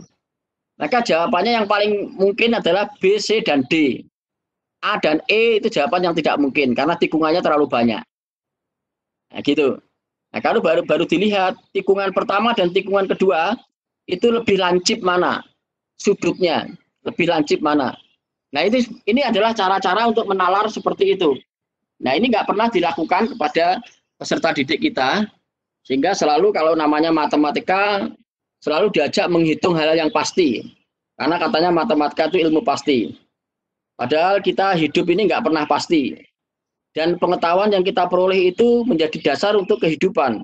Jadi kalau anak-anak dilatih memprediksi, membuat kecenderungan, itu sebenarnya adalah melatih kemampuan untuk menghadapi kehidupan. Jadi dia bisa membaca gejala-gejala, lalu trennya, kecenderungannya seperti apa, gitu. Ya. Lalu dia bisa membuat prediksi, perkiraannya berapa yang diperlukan. Tidak ada yang pasti memang, tapi mendekati kepastian. Itu yang paling tepat. Nah, di situ sebenarnya yang diajak anak-anak untuk bisa berpikir. Nah, ini caranya nanti seperti itu Bapak Ibu Guru, melatih terus kemampuan anak-anak untuk bisa menalar, mikir gitu ya. Jangan untuk pengetahuan yang banyak-banyak gitu. Ya, begitu anak sudah terbiasa dengan kemampuan berpikir, dia nanti akan terlatih mengumpulkan fakta. Jadi fakta itu dia kumpulkan untuk memecahkan masalah karena kebiasaan berpikirnya sudah bagus. Nah, ini terkait dengan kebijakan kementerian Bapak Ibu yang tadi sebenarnya sangat berpengaruh dengan apa yang sudah kita sampaikan bersama-sama, bahwa kebijakan Merdeka Belajar ini akan menjadi perubahan yang sangat revolusioner di dalam pendidikan ya, jika ini dilakukan dengan baik. Karena ada orang yang sudah terbiasa dibelenggu, itu ketika dibebaskan itu malah tidak bisa apa-apa ya. Jadi saya punya burung lepas kemarin, burung saya itu setelah 1 hari burung ini kembali lagi. Kenapa? Dia nggak bisa cari makan, dia balik lagi ke sangkarnya. Jadi ke sangkarnya tahu di situ ada makanan gitu. Jadi nanti ada orang itu yang sudah terbiasa dibelenggu, ketika diberi kemerdekaan dia malah kebingungan ya. Makanya kita harus mulai sekarang bahwa kita merdeka betul Bapak Ibu. Merdeka Belajar ini dengan yang pertama ujian sekolah berstandar nasional dihilangkan. Ya, karena USBN ini sama dengan UN tingkat lokal. Soalnya dibuat bersama. Gurunya khawatir kalau nanti muridnya tidak bisa jawab.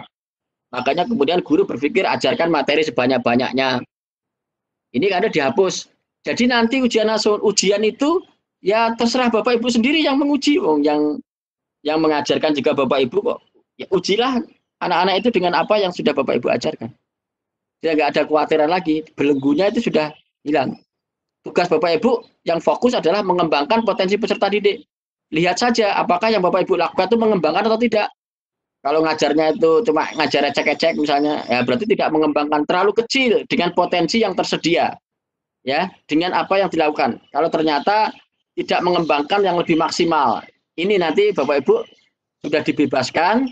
Jadi sepenuhnya nanti untuk kualitas pembelajaran itu sudah sangat ditentukan oleh gurunya. Nggak ada lagi yang mengekang. Belenggunya sudah tiada. Kedua, ujian nasional ini sudah dihilangkan. Ini belenggu kedua. Ya, ujian nasional. Ya tadi sudah saya sampaikan, karena ujian nasional itu ternyata anak juga jangka panjang dia berpikir bahwa kebenaran itu tunggal. Kan semua ujian nasional itu jawaban yang benar cuma satu. Maka kemudian gurunya selalu mengajarkan kepada anak-anak untuk mengerjakan soal-soal pilihan ganda yang jawabannya cuma satu. Jadi kalau tidak sama dengan kunci jawaban berarti salah. Nah, celakanya kalau anak-anak mengklaim yang benar itu saya, berarti yang berbeda dengan saya berarti salah. Karena kebenaran cuma satu. Ya, kebenaran cuma satu. Kalau ada orang yang menjawab tidak sama dengan jawaban saya, berarti salah. Karena yang benar cuma saya. Ini jadi masalah ini. Ya, contoh yang sering dilakukan supaya bisa berpikir forsis tadi kan contohnya 3 ditambah 3 sama dengan 6. Ini jawabannya hanya 6, nggak ada lagi. Tapi kalau 6 adalah berapa ditambah berapa, maka peluang kemungkinan jawabannya bisa 5 ditambah 1, 4 ditambah 2, 3 ditambah 3, gitu. Nah, ini peluang-peluang jawaban yang bisa menyebabkan benar. Tapi di ujian nasional tidak memungkinkan hal seperti itu. Karena itulah kemudian menyebabkan anak-anak selalu berpikir tunggal. Dan ini dihilangkan, nanti Bapak Ibu akhirnya melatih kemampuan berpikir peserta didik. Ya, sudah nggak ada ujian nasional. Nah, lalu yang ketiga, RPP. RPP ini jadi belenggu juga bagi Bapak Ibu. Karena Bapak Ibu harus disibukkan dengan urusan administrasi yang terlalu banyak. Ya, zaman dulu RPP itu bisa antara 15 sampai 20 halaman. Karena di dalam RPP harus memuat 13 komponen. Lalu setiap komponen harus memenuhi kriteria ini. Ini terlalu sulit gitu. Dan kayaknya memang disuruh bekerja seperti robot. Jadi inisiatifnya menjadi hilang. Kreativitasnya menjadi hilang. Sekarang dilepaskan belenggu ini, Bapak Ibu, RPP ini tidak perlu banyak-banyak. Yang penting bahwa apa yang mau Bapak Ibu buat itu betul-betul Bapak Ibu pikirkan. Jadi RPP itu adalah sesuatu yang dipikirkan oleh guru, dibuatkan tulisan dan dilakukan dalam tindakan. Difikirkan dalam pikiran, ya, dituliskan dalam tulisan, dilaksanakan dalam tindakan. Jangan sampai hanya ada dalam tulisan tapi tidak difikirkan dan juga tidak dilaksanakan. Jadi dulu RPP-nya banyak lengkap, tapi copy paste, dipikirkan saja tidak, apalagi dilaksanakan. Nah sekarang Bapak Ibu hanya diminta membuat RPP itu, ya 1 lembar saja, ya 1 lembar saja. 1 lembar saja yang penting memuat tujuan pembelajaran, langkah-langkah pembelajaran dan penilaian, ya itu Bapak Ibu yang harus dilakukan. Ya, jadi nggak usah banyak-banyak. Setiap aktivitas pembelajaran itu ada sesuatu yang bermakna bagi peserta didik. Ya, itu yang harus dirumuskan dalam tujuan pendidikan dalam tujuannya di RPP. Apa yang mau kita capai, lalu langkah-langkahnya seperti apa. Ya, jadi yang langkah-langkah itu ditonjolkan kepada aktivitas siswa. Jadi sederhana saja, misalnya guru meminta siswa untuk browsing internet tentang kata kunci ini.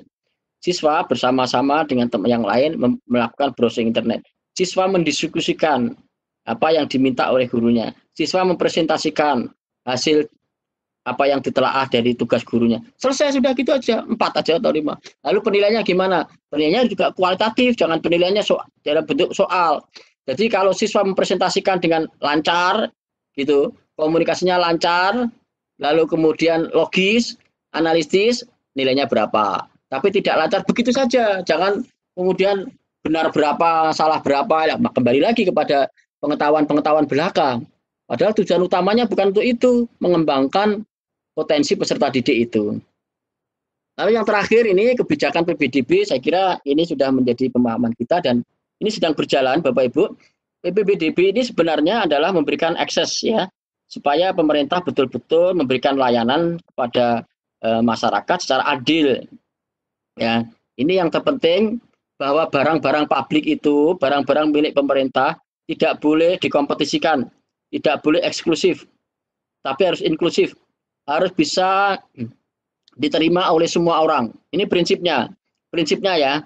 Nah, tapi kita tahu bahwa barang-barang yang disediakan oleh pemerintah itu belum memenuhi semua harapan atau belum memenuhi secara merata kepada peserta didik. Inilah yang kita sebut dengan kelangkaan. Ada kelimpahan, ada kelangkaan. Nah, yang kelimpahan ini semua tempat tersedia untuk semua peserta didik. Ini namanya kelimpahan. Tapi kalau semua tempat belum mampu menyediakan untuk semua peserta didik, ini namanya kelangkaan. Nah, dalam kelangkaan itu pasti ada kompetisi. Nah, sebenarnya barang-barang publik kan tidak boleh dikompetisikan. Jadi kalaupun kita menyediakan ruang kompetisi, itu kompetisinya kecil saja, jangan besar-besar. Makanya kemudian pemerintah menetapkan zonasi itu, ya PPDB berbasis zonasi, 50% minimal untuk zonasi. Sekolah itu harus mendekatkan kepada peserta didik. Maka orang-orang yang di sekitar peserta didik itu harus mendapatkan kesempatan karena untuk mendekatkan dengan layanan masyarakat ya. Kalau perlu sekolah dengan komunitas masyarakat itu menjadi satu kesatuan. Jadi sepertinya nanti masyarakat merasa memiliki sekolah itu karena memang berada betul-betul menjadi bagian dari masyarakat. Ya.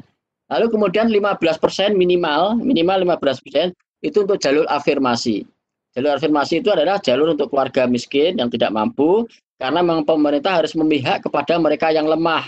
Tidak boleh yang lemah itu berkompetisi dengan yang kuat. Yang lemah harus dipihak, harus dilindungi. Maka di situ minimal 15%, ya. Nah, kemudian dihitung dulu, pemerintah harus menetapkan dulu berapa jumlah afirmasi. Lalu kemudian 5% itu option untuk jalur perpindahan. Karena perpindahan kemungkinan ada. Tapi kalau tidak tersedia, tidak digunakan, maka sisanya harus dikembalikan ke zonasi. Pada prinsipnya adalah mendekatkan kepada sekolah. Lalu kemudian sisanya jika ada maksimal itu 30% untuk jalur prestasi. Nah, jalur prestasi inilah yang kita sebut dengan jalur kompetisi. Tapi maknanya di situ ada sisanya. Dan itu diberikan kewenangan kepada pemerintah daerah untuk menetapkan. Hanya pemerintah pusat menyampaikan maksimal 30%. Jadi kurang dari 30% boleh, lebih dari 30% tidak boleh. Satu saat nanti ketika semua sekolah itu sudah sama, maka jalur prestasi pasti akan makin berkurang karena anak tidak perlu memilih sekolah jauh-jauh. Tidak ada sekolah favorit, tidak ada sekolah unggulan. Sekolah pemerintah harus dibuat sama. Ini prinsipnya ya, prinsip barang-barang publik. Ya, kalau swasta boleh, tidak apa-apa. Justru dengan zonasi ini memberi kesempatan kepada swasta untuk sebaik-baiknya karena peluang bagi anak-anak yang merasa mampu itu akan mengambil pilihan ke swasta. Ini yang menjadi ironis itu kan kenapa anak-anak kaya justru sekolah di negeri dan anak-anak miskin malah sekolahnya di swasta. Yang harusnya swasta itu untuk anak-anak orang kaya supaya dia bisa membayar. Tapi kenyataannya terbalik. Ya, kenyataannya terbalik. Inilah yang jadi persoalan yang harus betul-betul menjadi perhatian pemerintah dan pemerintah daerah. Ini Bapak Ibu sekalian, 4 tentang kebijakan Merdeka Belajar. Saya kira bagi Bapak Ibu guru, itu khususnya Bapak Ibu guru fokus kepada tentang pembelajaran ya. Nomor 1, 2, 3 itu adalah bagian dari tugas guru yang utama supaya belenggu-belenggu itu melepaskan bagi Bapak Ibu untuk secara maksimal mengembangkan potensi peserta didik. Tugas utama Bapak Ibu itu adalah mengembangkan potensi peserta didik. Jadi nanti mari kita secara kritis mencermati untuk bertanya pada diri kita sendiri atau mempertanyakan diri kita sendiri, apakah yang sudah saya lakukan selama ini mengembangkan potensi peserta didik atau melemahkan potensi peserta didik. Jika Bapak Ibu memiliki kesadaran kritis bahwa ternyata selama ini memang saya tidak mengembangkan tapi justru melemahkan, mari kita memulai lagi dengan awal yang baru, dengan kebiasaan hidup baru, ya, dengan keadaan yang baru ini kita akan mencoba mengembalikan bahwa tugas kita adalah mengembangkan potensi peserta didik. Saya kira ini Bapak Ibu sekalian yang dapat saya sampaikan. Mudah-mudahan jika ini kita mulai sekarang, insya Allah ke depan nanti pembelajaran kita akan makin menjadi lebih baik. Dan bagi kita saya kira tidak ada yang lebih membahagiakan kecuali meninggalkan generasi-generasi yang lebih baik dari kita sekalian. Saya kira demikian, mohon maaf atas segala kekurangan, dan dengan mengharap ridho dari Allah Subhanahu wa Ta'ala, marilah kegiatan ini kita buka dengan bacaan basmalah. Bismillahirrahmanirrahim. Assalamualaikum warahmatullahi wabarakatuh. Waalaikumsalam warahmatullahi wabarakatuh. Namo Buddhaya, salam. Terima kasih. Baik, terima kasih kami sampaikan pada Pak Jarwoko sebagai Kepala LPMP Kalimantan Utara yang telah memberikan banyak sekali hal-hal yang perlu dilakukan oleh Bapak dan Ibu Guru, terutama dalam hal prinsip kebijakan belajar ya. Terus ada beberapa pertanyaan nih Pak, mungkin yang perlu kami sampaikan nih Pak dari peserta. Saya bacakan secara langsung saja. Yang pertama dari Bapak Egidius Kung. Nah, pertanyaan beliau adalah, apakah aturan kondisi medis warga sekolah hanya berlaku untuk siswa saja? Sedangkan banyak Bapak Ibu guru yang memiliki riwayat penyakit penyerta, contohnya ada diabetes, tekanan darah tidak normal, dan lain-lain. Mohon penjelasan dari Pak Kepala. Monggo Pak. Ya, terima kasih. Tadi bukan hanya peserta didik ya, tapi juga warga sekolah. Jadi memang di sini juga gurunya juga harus diperhatikan. Jangan sampai nanti dalam suasana new normal itu ya. Jadi ada tahapannya ya, 2 bulan pada masa transisi. Tolong untuk dipantau guru-guru yang memiliki penyakit bawaan juga jangan disuruh mengajar dulu. Ya, sambil memastikan betul bahwa sekolah-sekolah itu sudah aman gitu loh. Itu bukan berarti selamanya, enggak, kita kan lihat, akan kita lihat pertama 2 bulan di awal itu disebut dengan masa transisi, lalu kemudian 2 bulan kedua disebut dengan masa new normal. Ya, new normal itu 2 bulan berikutnya. Nah, nanti kemudian akan terlihat di situ tertata. Ya. Jadi yang memiliki penyakit bawaan, lalu usia yang sudah agak tua juga dikontrol kan, tidak semuanya harus masuk begitu. Nanti setelah 2 bulan dievaluasi, lalu ada kebijakan yang memungkinkan bisa saja melakukan aktivitas itu setelah kondisinya betul-betul aman gitu ya, tidak terjadi kasus baru, tentu dengan yang dimaksud terkontrol itu dengan pengawasan ya, pengawasan kesehatan. Misalnya harus ada kepastian dari dokter bahwa kondisinya memang memungkinkan untuk melaksanakan pembelajaran ya. Jadi harus ada surat lah dari dokter kalau memang kondisinya tidak memungkinkan untuk mengikuti pembelajaran, ya jangan dipaksakan untuk mengajar gitu. Saya kira itu ya. Karena prioritas utama yang harus diperhatikan adalah keselamatan dan kesehatan peserta didik, pendidik, tenaga kependidikan, dan masyarakat. Ya, itu jawabannya. Terima kasih. Baik Pak, makasih Pak. Mas Erlambang, ada yang raise hand atau enggak, Mas Erlambang? Ada yang mengangkat tangan untuk bertanya? Ada nih Pak. Boleh ini kan untuk yang mau bertanya secara langsung.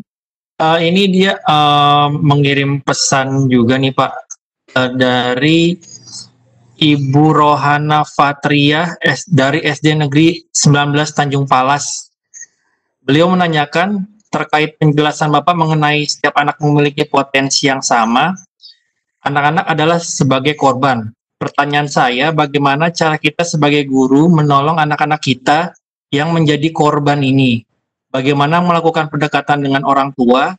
Karena pada nyatanya terkadang ada orang tua yang sulit diajak bekerja sama dengan guru. Dan bagaimana kita menghadapi anak-anak ini di saat yang mempengaruhi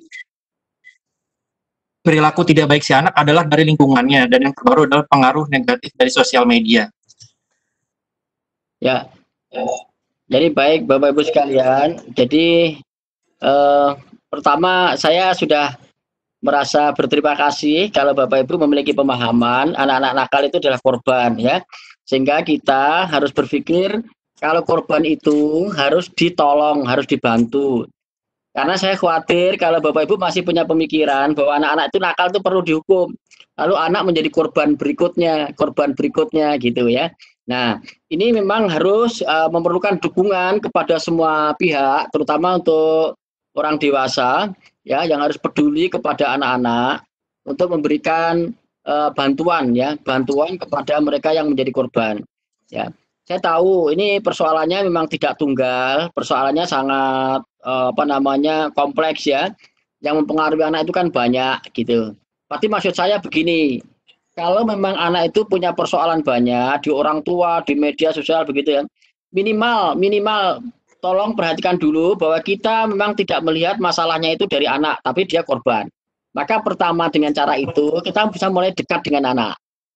Nah, setelah dekat dengan anak, kita ingin ya pengaruh yang kita berikan itu lebih kuat dari pengaruh yang diberikan orang tua atau pengaruh yang diberikan kepada media sosial. Karena anak merasa sudah jatuh cinta pada gurunya. Ini yang disebut dengan special moment. Bagaimana Bapak Ibu bisa berebut hati anak-anak itu? Kalau nanti anak-anak itu lebih mempercayai kepada ibu gurunya, maka ibu gurunya ini yang akan menjadi efektif untuk menolong dia. Ya. Nah, jadi jangan sampai kemudian kita berpikirnya harus ke orang tua gitu. Ya, itu juga iya. Tapi kemudian yang paling penting adalah berperilakulah kepada anak-anak itu, merasa dia dekat dengan, nanti dia akan mengungkapkan kesalahannya kepada orang tuanya, terus pelariannya nanti ke media sosial, ke media elektronik gitu ya. Ya sebenarnya itu adalah bagian dari pelarian. Ya, tapi kemudian dia tidak tahu bahwa dia pikir dengan cara begitu lebih baik, tapi justru malah tidak baik. Termasuk anak-anak yang narkoba itu sebenarnya adalah pelarian dari keadaan-keadaan tidak nyaman. Nah, nanti kalau seandainya guru-gurunya itu sudah menjadi tempat yang nyaman bagi dia, maka anak-anak nanti larinya akan ke gurunya, ya. Memang ini perlu pelan-pelan Bapak Ibu. Jadi tolong pertama fokuskan dulu aja kepada anak, ya, tunjukkan bahwa Bapak Ibu memiliki perhatian kepada dia, cintai dia.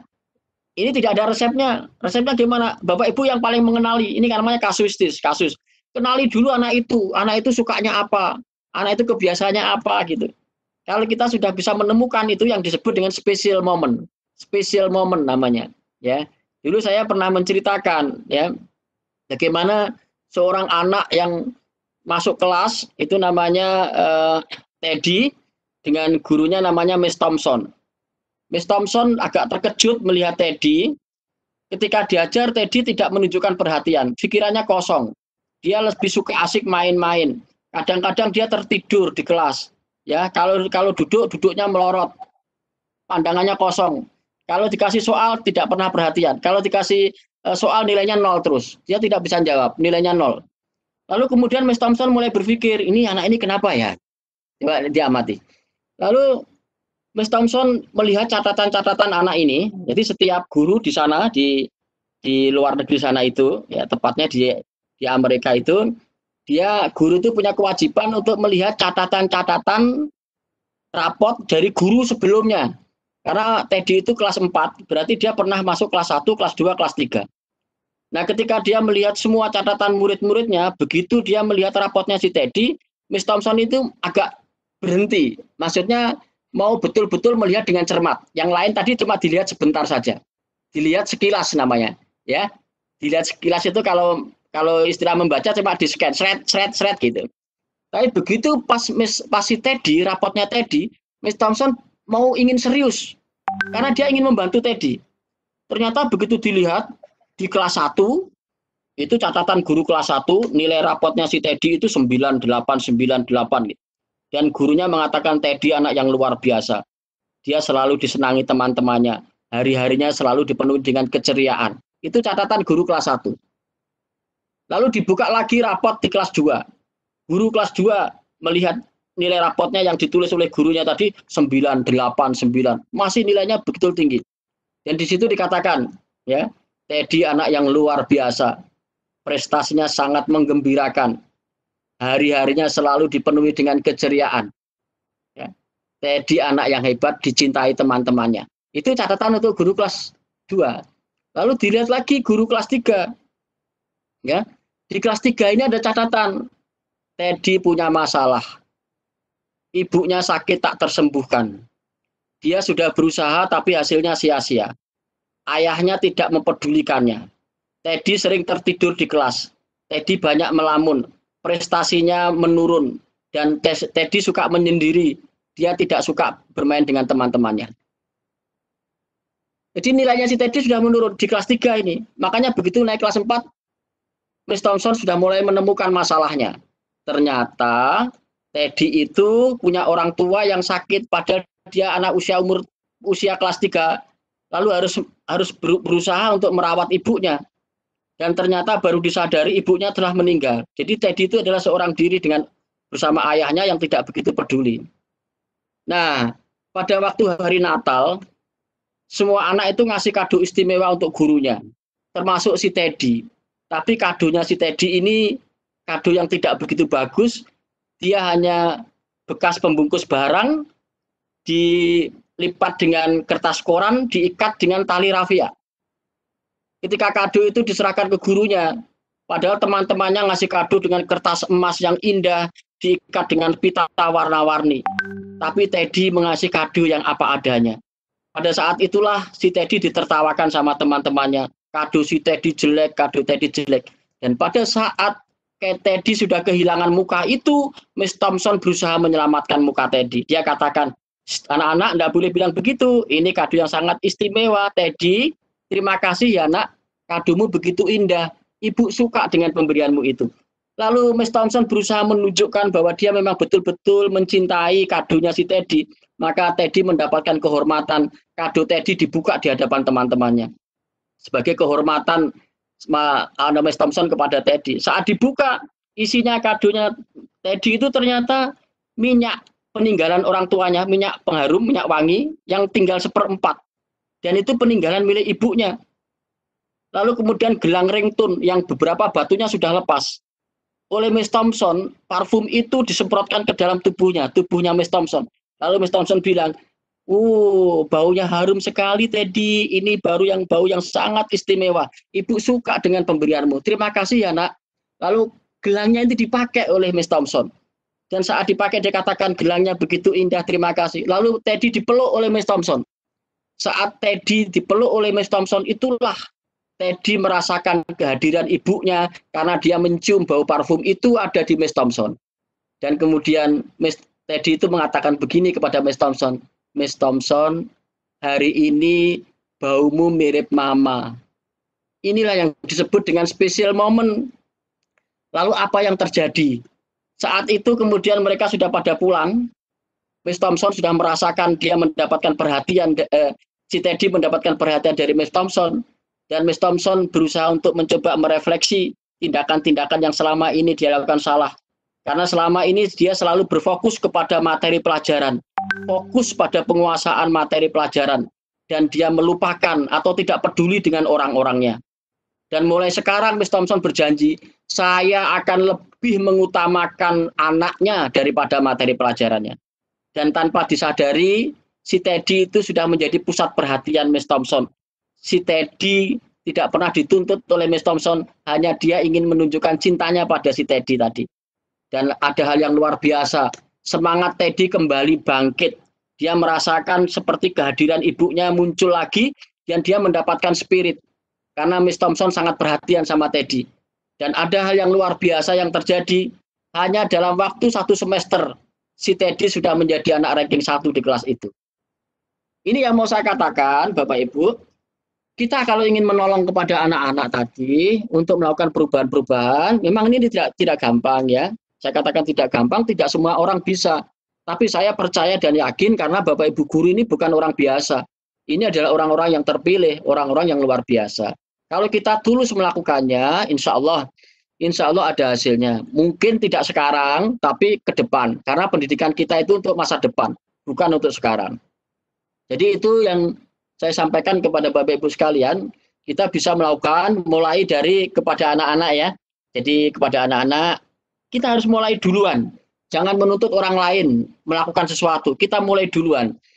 Daripada orang tuanya dituntut, ini kita duluan, biar nanti dia, meskipun orang tuanya susah, tadi kata ibu nggak bisa berubah, biarin saja. Nanti anak-anak mulai mempercayai bahwa dia akan lebih mengutamakan gurunya, maka dia akan selalu menuruti nasihat gurunya, karena gurunya sudah menjadi bagian yang dia cintai atau dia sayangi. Saya kira itu ya. Terima kasih. Kalau ada yang kurang pas nggak apa-apa lah, kita belajar terus. Ada lagi? Ya. Beliau bertanya, ada wacana yang pernah saya baca bahwa yang boleh mengajar di kelas adalah guru-guru yang berusia di bawah 45 tahun dan sehat. Hal ini cukup mengkhawatirkan saya mengingat usia saya 57 tahun dan saya memiliki riwayat asma. Ya. Bila dalam waktu 1 tahun ini saya merasa sangat sehat dan tidak pernah kambuh asma saya, apakah saya masih diperbolehkan untuk mengajar di kelas? Gitu. Oh, ya, jadi ini kan prinsipnya kan untuk menjaga keselamatan dan kesehatan. Jadi tahap pertama ya harus didahulukan mereka yang memang muda-muda, yang sehat, ya. Jadi guru-guru yang memang bukan tidak boleh mengajar, tapi melihat kondisi nanti supaya lebih normal, ya. Karena kan tidak setiap anak juga jam ngajarnya tidak selalu full. Jadi kalau semua guru masuk pun juga tidak akan, muridnya nanti akan malah kecapean. Jadi gurunya juga digilir, ya diatur, nah didahulukan mereka yang sehat-sehat, yang muda-muda, juga diutamakan ya, jangan berpikir untuk menuntaskan konten materi ya. Yang penting frekuensi pertemuannya itu untuk mengajak supaya guru-guru itu bisa mengajak anak-anak melakukan aktivitas yang bermakna. Ya, jadi nanti begini, kalau nanti misalnya sudah dilakukan 2 bulan di awal, kalau kecuali tidak ada guru sama sekali. Kalau tidak ada guru sama sekali, kemudian pastikan bahwa bapak yang usianya sudah tua tadi misalnya sehat betul. Jadi jangan sampai kita untuk coba-coba, padahal ini sudah nggak sehat, nggak apa-apa. Kalau memang nggak sehat, nggak ada sama sekali ya tetap pembelajaran jarak jauh, tidak tatap muka. Ya, jadi tidak menghilangkan sama sekali proses belajar. Ya, yang tidak memungkinkan itu adalah belajar tatap muka. Ya, belajar tatap muka. Itu, saya kira itu. Pak Abu. Baik Pak. Satu lagi terakhir nih Pak. Ya. Apakah dari Pak Bahtiar SDN 033 terakhir, apakah ada standar baku daftar checklist isian yang harus dipenuhi sekolah untuk kegiatan belajar tatap muka, gitu Pak? Ya, tadi sudah saya sampaikan di awal tadi, itulah daftar checklistnya dan itu sudah bisa masuk di Dapodik ya. Di Dapodik nanti ada datanya itu di checklist. Bapak Ibu bisa melakukan menjawab iya itu semuanya tersedia gitu. Pastikan jangan sampai masih ada yang tidak, misalnya toilet bersih, ya toilet bersih. Jadi betul-betul memang toiletnya bersih, bukan ada toilet tapi tidak bersih. Nah, cara mengetahuinya ya Bapak Ibu pastikan dengan tim sekolah misalnya untuk melakukan checklist, melihat ini sudah bersih ya, ya di checklist. Lalu kemudian tersedia tempat cuci yang mengalir ya di depan kelas itu, setiap kelas tersedia. Oke, sudah diceklis lagi ya gitu. Hanya itu saja, ada 6 poin tadi ya yang sudah ini yang baku, memang sudah baku ditetapkan oleh kementerian dan ini sudah diatur di dalam keputusan bersama 4 menteri tadi. Jadi ini daftar checklistnya. Ada 6 poin ya. Ada 6 poin, lalu juga memastikan itu. Ini aja. Ini masih terlihat ya? Terlihat nggak? Ya Pak, baik Pak. Ya. Nah, itu nanti Bapak Ibu tolong bisa dikasih PowerPoint-nya bisa dimiliki, tidak apa-apa. Ya ini coba ini di checklist termogan. Kalau termogan kan nggak bisa dibuat, jadi beli. Belinya pakai apa? Pakai BOS, nggak apa-apa.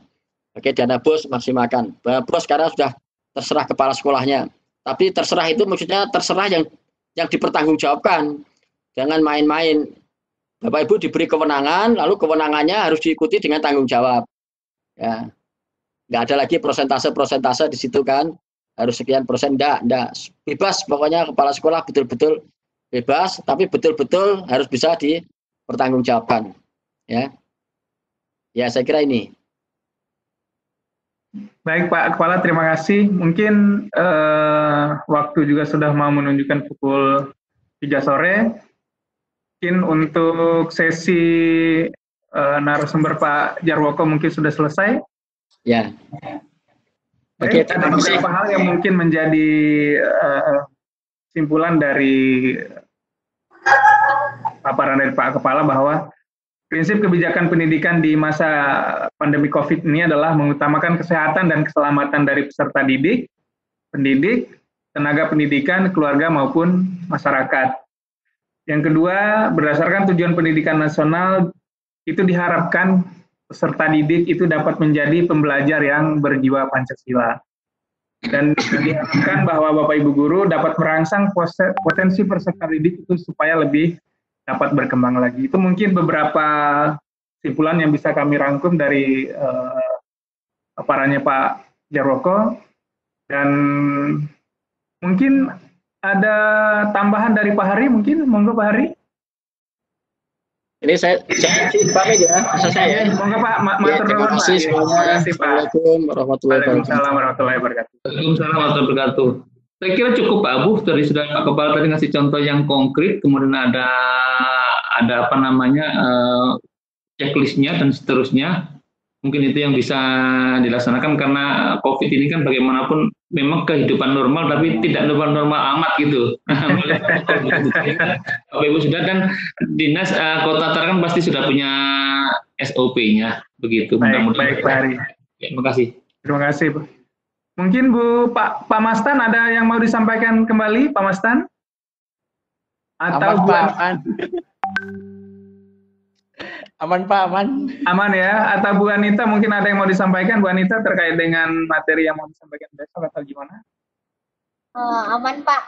Besok Aman, kita ya? lanjutkan kembali, teman-teman mohon tetap stay tune di sini ya, masuk lagi ya. Besok. Baik Bu. Selalu semangat ibunya.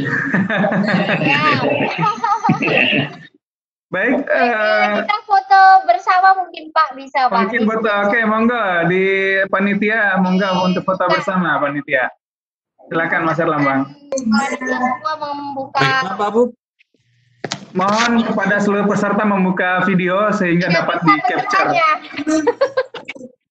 Ya, untuk Bapak Ibu peserta PPJJ LMPMP Tarakan harap membuka. Oh iya. Hanya panelisnya ini foto bersama. Bentar. Dulu ibunya dulu. Ayo mulai sudah. Untuk pesertanya memang tidak bisa tampilkan video, Pak. Oh, oke ya. Jadi Sudah. mungkin panelisnya aja kali ya yang difoto ya. Oke, siap. Oh, ya. Keluarin dulu materinya. Bentar. Sudah? Bentar, Bu. Ayo tutup kalau sudah. Semangat Ibu Anita, ceria terus. Cara ini close semua. Iya.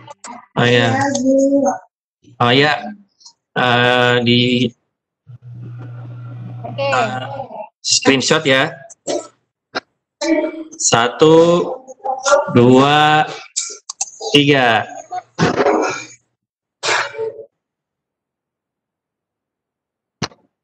Sudah. Oke, Oke. thank you Mas Erlambang. Ya. Baik, Bapak-bapak dan Ibu-ibu semuanya, kita kembali lagi besok hari Selasa mulai pukul 8 sesuai dengan jadwal kita berkumpul kembali di Nggak tahu. ruangan ini. Kami atas nama moderator dan panitia mengucapkan terima kasih sebesar-besarnya atas partisipasi Bapak dan Ibu, dan kami mohon maaf apabila ada hal-hal yang tidak berkenan. Terima kasih. Assalamualaikum warahmatullahi wabarakatuh. Waalaikumsalam. Waalaikumsalam warahmatullahi wabarakatuh. Aku nggak bisa lagi. Baru tanggal 11 kemungkinan saya mau lihat ya Bapak Ibu tampilnya. dilanjutkan ke Telegram ya. Waalaikumsalam warahmatullahi Berapa screenshot ini? Pak Hari, Ya Ibu. perlu sebagai informasi Pak ini Pak, sebelum acara ini kita berikan pembekalan prafikol di Telegram Pak. Kami Oh begitu. Ya. Untuk besok. Iya Pak. Ya, oke. Laksanakan Ibu. Ini nggak yang ini siapa? Langsung edit aja Mas hostnya. Iya nih, yang rekam siapa sih?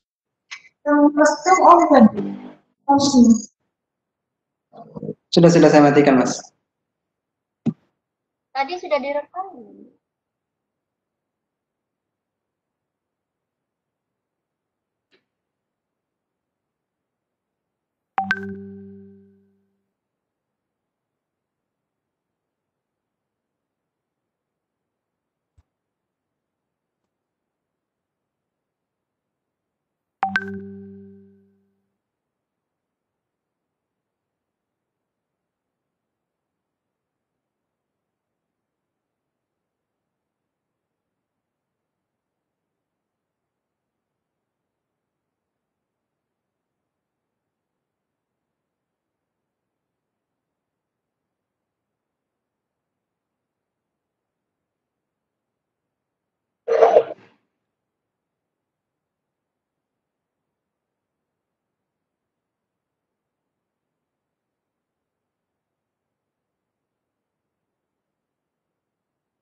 Halo.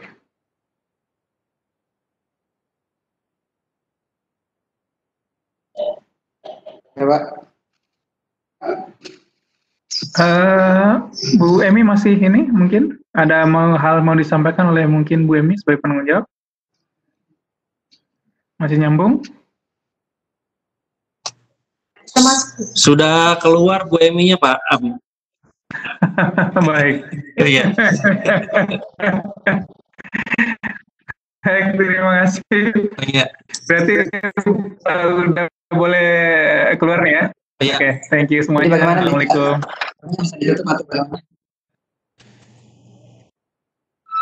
Gimana Mas Tristan? Roomnya saya tutup ya. Oke, siap, ditutup. Siap, thank you.